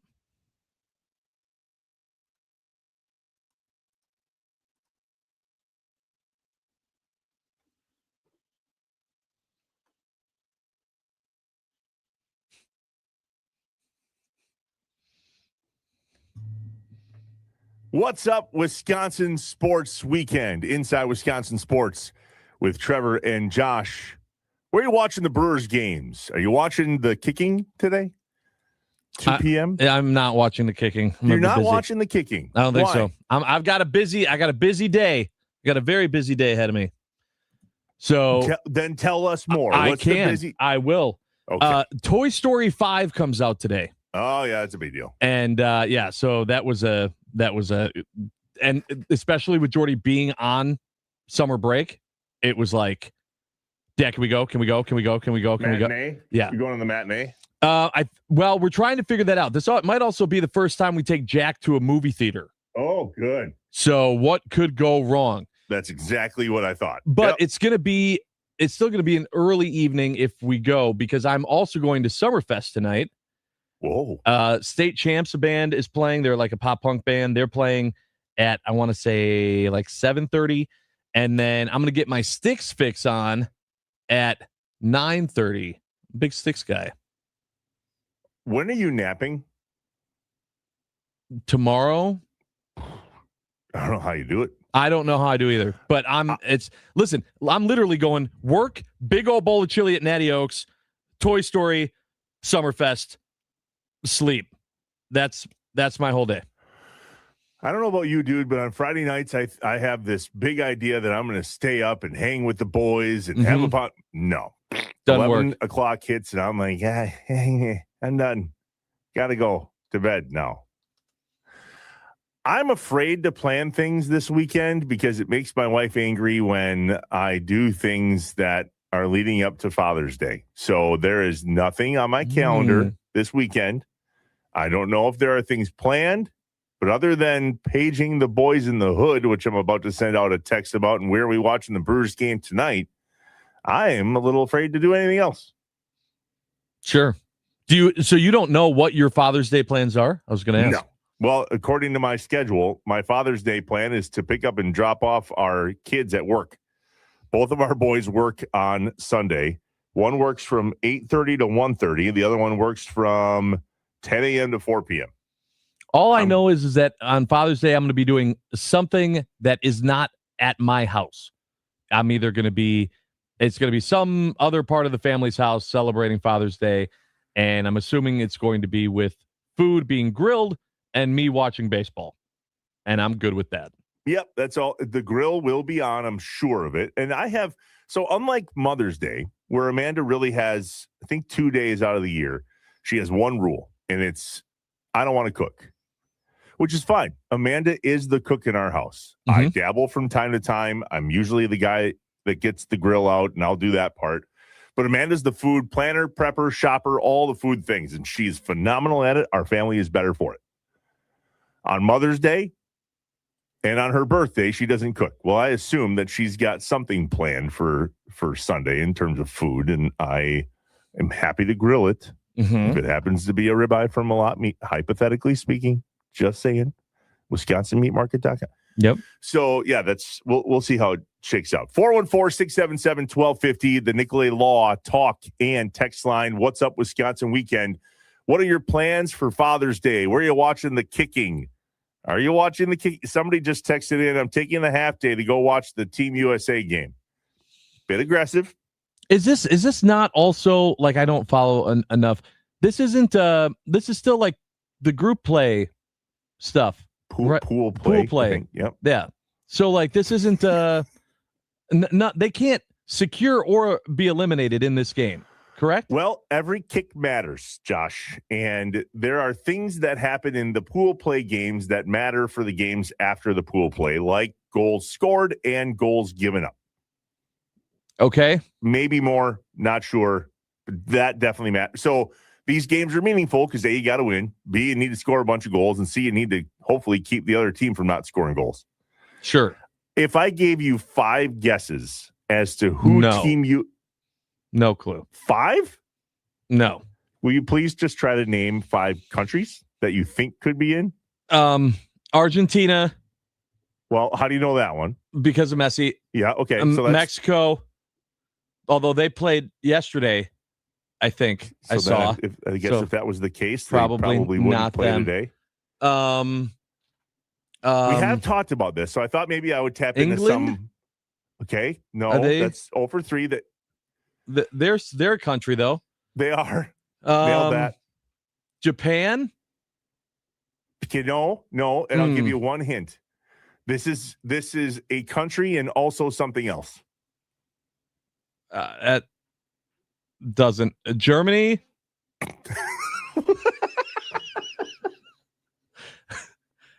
I cannot explain what else to you is Germany besides a country. I don't know. I cannot explain to you how much I do not care about soccer. I just don't. I'm sorry. It's the U.S. and when it's a meaningful game for the United States, I will pay attention. Group play stuff, I can't get into it yet. I can't. It's like, all right, you're playing to decide what position you're in when the games count. I can't do it. FIFA World Cup Group D. Yeah, there it is. Yeah. Today, 2 p.m. Central, the United States, who are 1-0, face off against Australia. Oh, Australia. Who is also 1-0. What were you saying was also a thing? Continent? Oh, okay. I was like, what item are you thinking of that's in Australia? Okay, I get it. Crikey. Ay. I feel like the World Cup is one of those things where you just kind of gotta look at me trying to convince you to. You kind of gotta watch the World Cup. Like you host. If Doug was here, you host a morning sports radio show. How can you not watch TV? Well, for one, it's a Friday. I don't work tomorrow, so I don't got to tell you about who wins. That's one. Two, I'm gonna just say it. Like again, it's not that I don't want the U.S. to do well. It's that it's soccer. And two, that it's not like the elimination games. And I've always felt the way. To be honest with you, I was feeling that way when it was the World Baseball Classic, too. When it was the pool play, it was like, all right, let me know when it comes down to the games that matter, where it's win or go home. Then we'll get into it. I'm just not there right now with even the patriotism U.S. watching for that reason. Because it's the kicking. And because it's not elimination games in a world tournament. It's if you lose this, it's fine. It's just now you got to do better next time. Well, I hate that too many of these. It's not fine anymore. 414-677-1250, the Nicolay Law talk and text line. Lots of plans coming in for the weekend. Here's one from the 920. Baseball Fest in Fort Atkinson this weekend. Baseball games, a big rival game tonight between the Fort Atkinson Generals and the Jefferson Blue Devils. And a carnival all weekend long. And the bonus here in Fort Atkinson at Baseball Fest all weekend, $1 beers. What could go wrong? Yeah, nothing. That sounds fantastic. Great way to enjoy a weekend. Schlitz Hat Patrick, Banker Holiday, going to be U.S. Open and Brewers baseball all weekend. Scotty, Tiffany, and I are also going to go see Disclosure Day tomorrow. Spielberg does alien movies right. And oh, by the way, soccer is so boring. Yeah. It's, I'm sorry. I'm just not, it's soccer. It's soccer. I don't know. Summerfest all night tonight, huh? Well, not all night.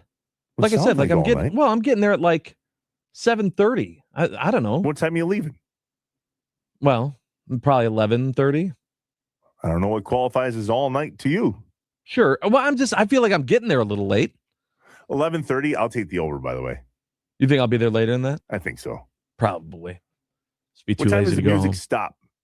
Midnight. It does? Yeah. Which is usually why, like, I'm old man. All right.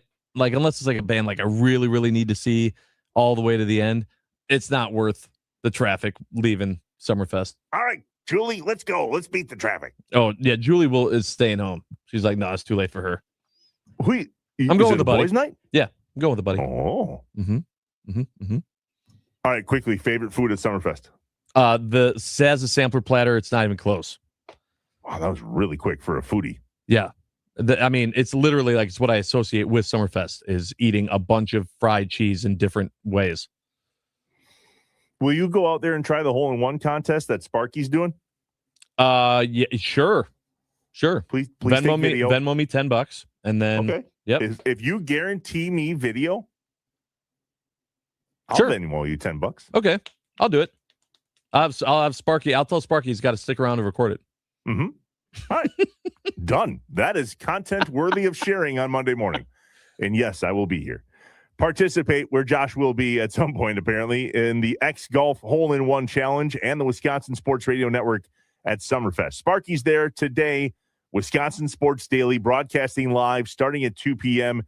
You get to tee up 3 balls for $10 for a chance to hit a hole-in-one. The first person to hit said hole-in-one wins $5,000. We'll see you at the X Golf Hole-in-One Challenge at Summerfest. In the break, I will Venmo you $10. Okay. Because I think this is worth it. Now, here's the best part. You're going to hit a hole-in-one, and you're not eligible. I will lie and say that my name is not what you think it is. And if that happens, I'm absolutely getting the money. I will fight tooth and nail to get that money. I would also, if that happens, if I was you, I'd take off Monday. Oh, yeah. Yes. that Yes. qualifies.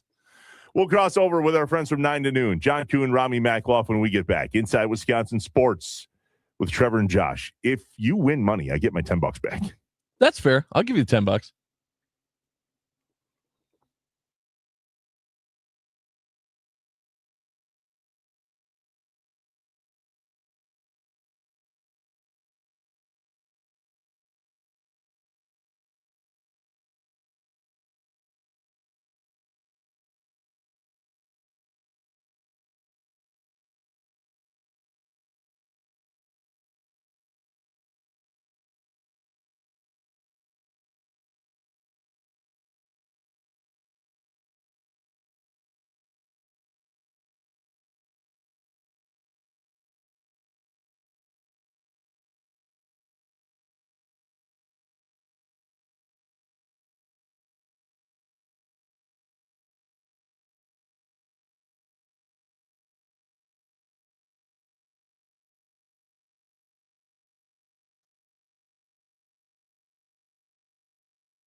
Hey, do you want to score free Wendy's Frosty Classics this summer?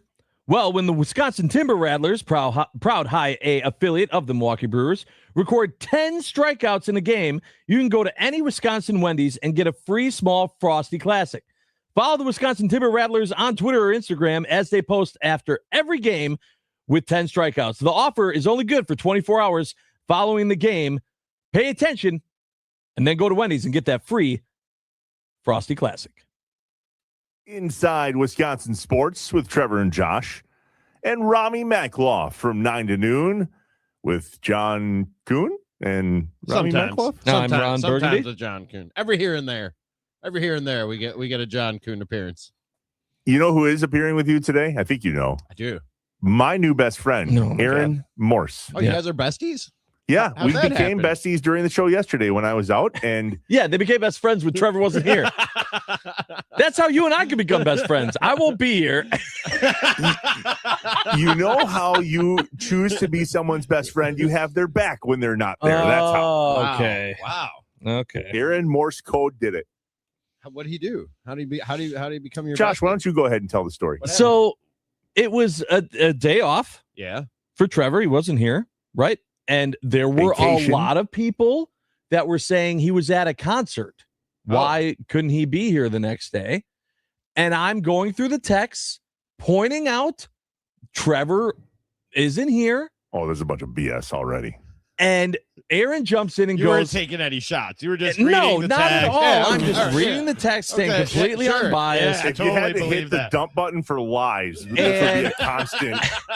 And Aaron goes, I'm completely okay with the fact that Trevor takes off in this case or on a Monday or whatever. It's his life. It's his vacation days. He should use them whenever he It's his wanted. PTO.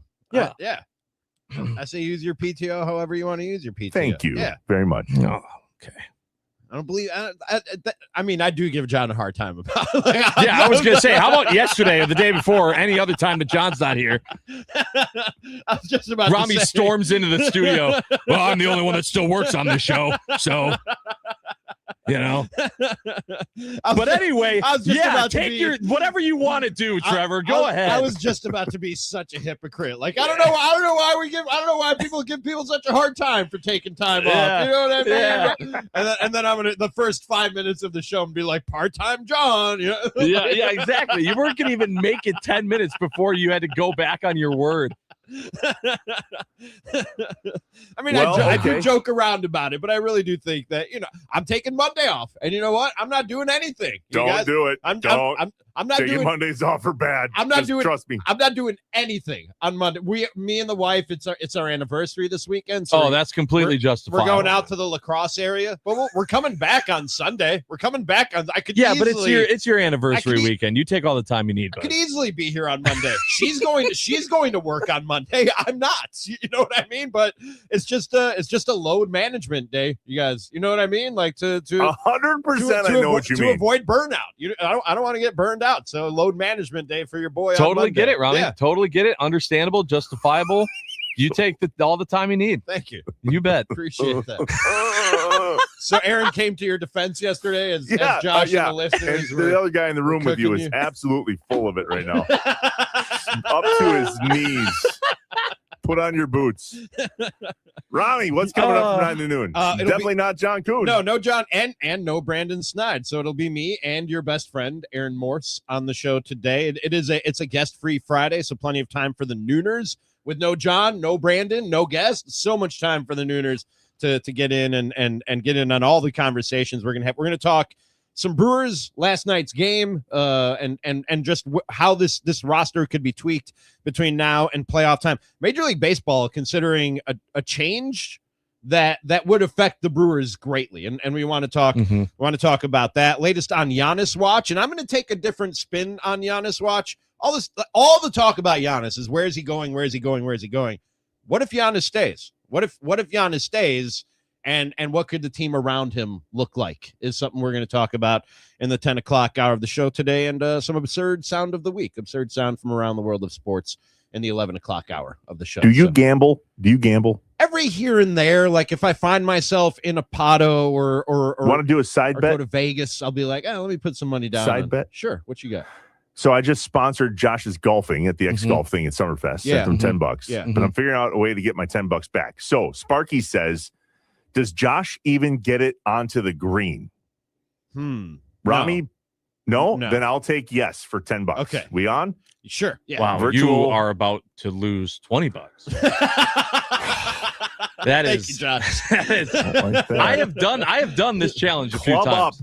I You got to club up like twice. I ride my bike through Summerfest every once in a while. Like the grounds are open on days when there is nothing going on, and I ride right past that hole-in-one challenge, and that little island that the hole is on, so tiny, man, so tiny. Like it looks impossible to me that anybody could get it in the hole, much less land it on the green. It's Just give me my $10 when you're back on Tuesday. Okay. Inside Wisconsin. Come on, Josh. Trevor and Josh. See you Monday. Because we're not done yet.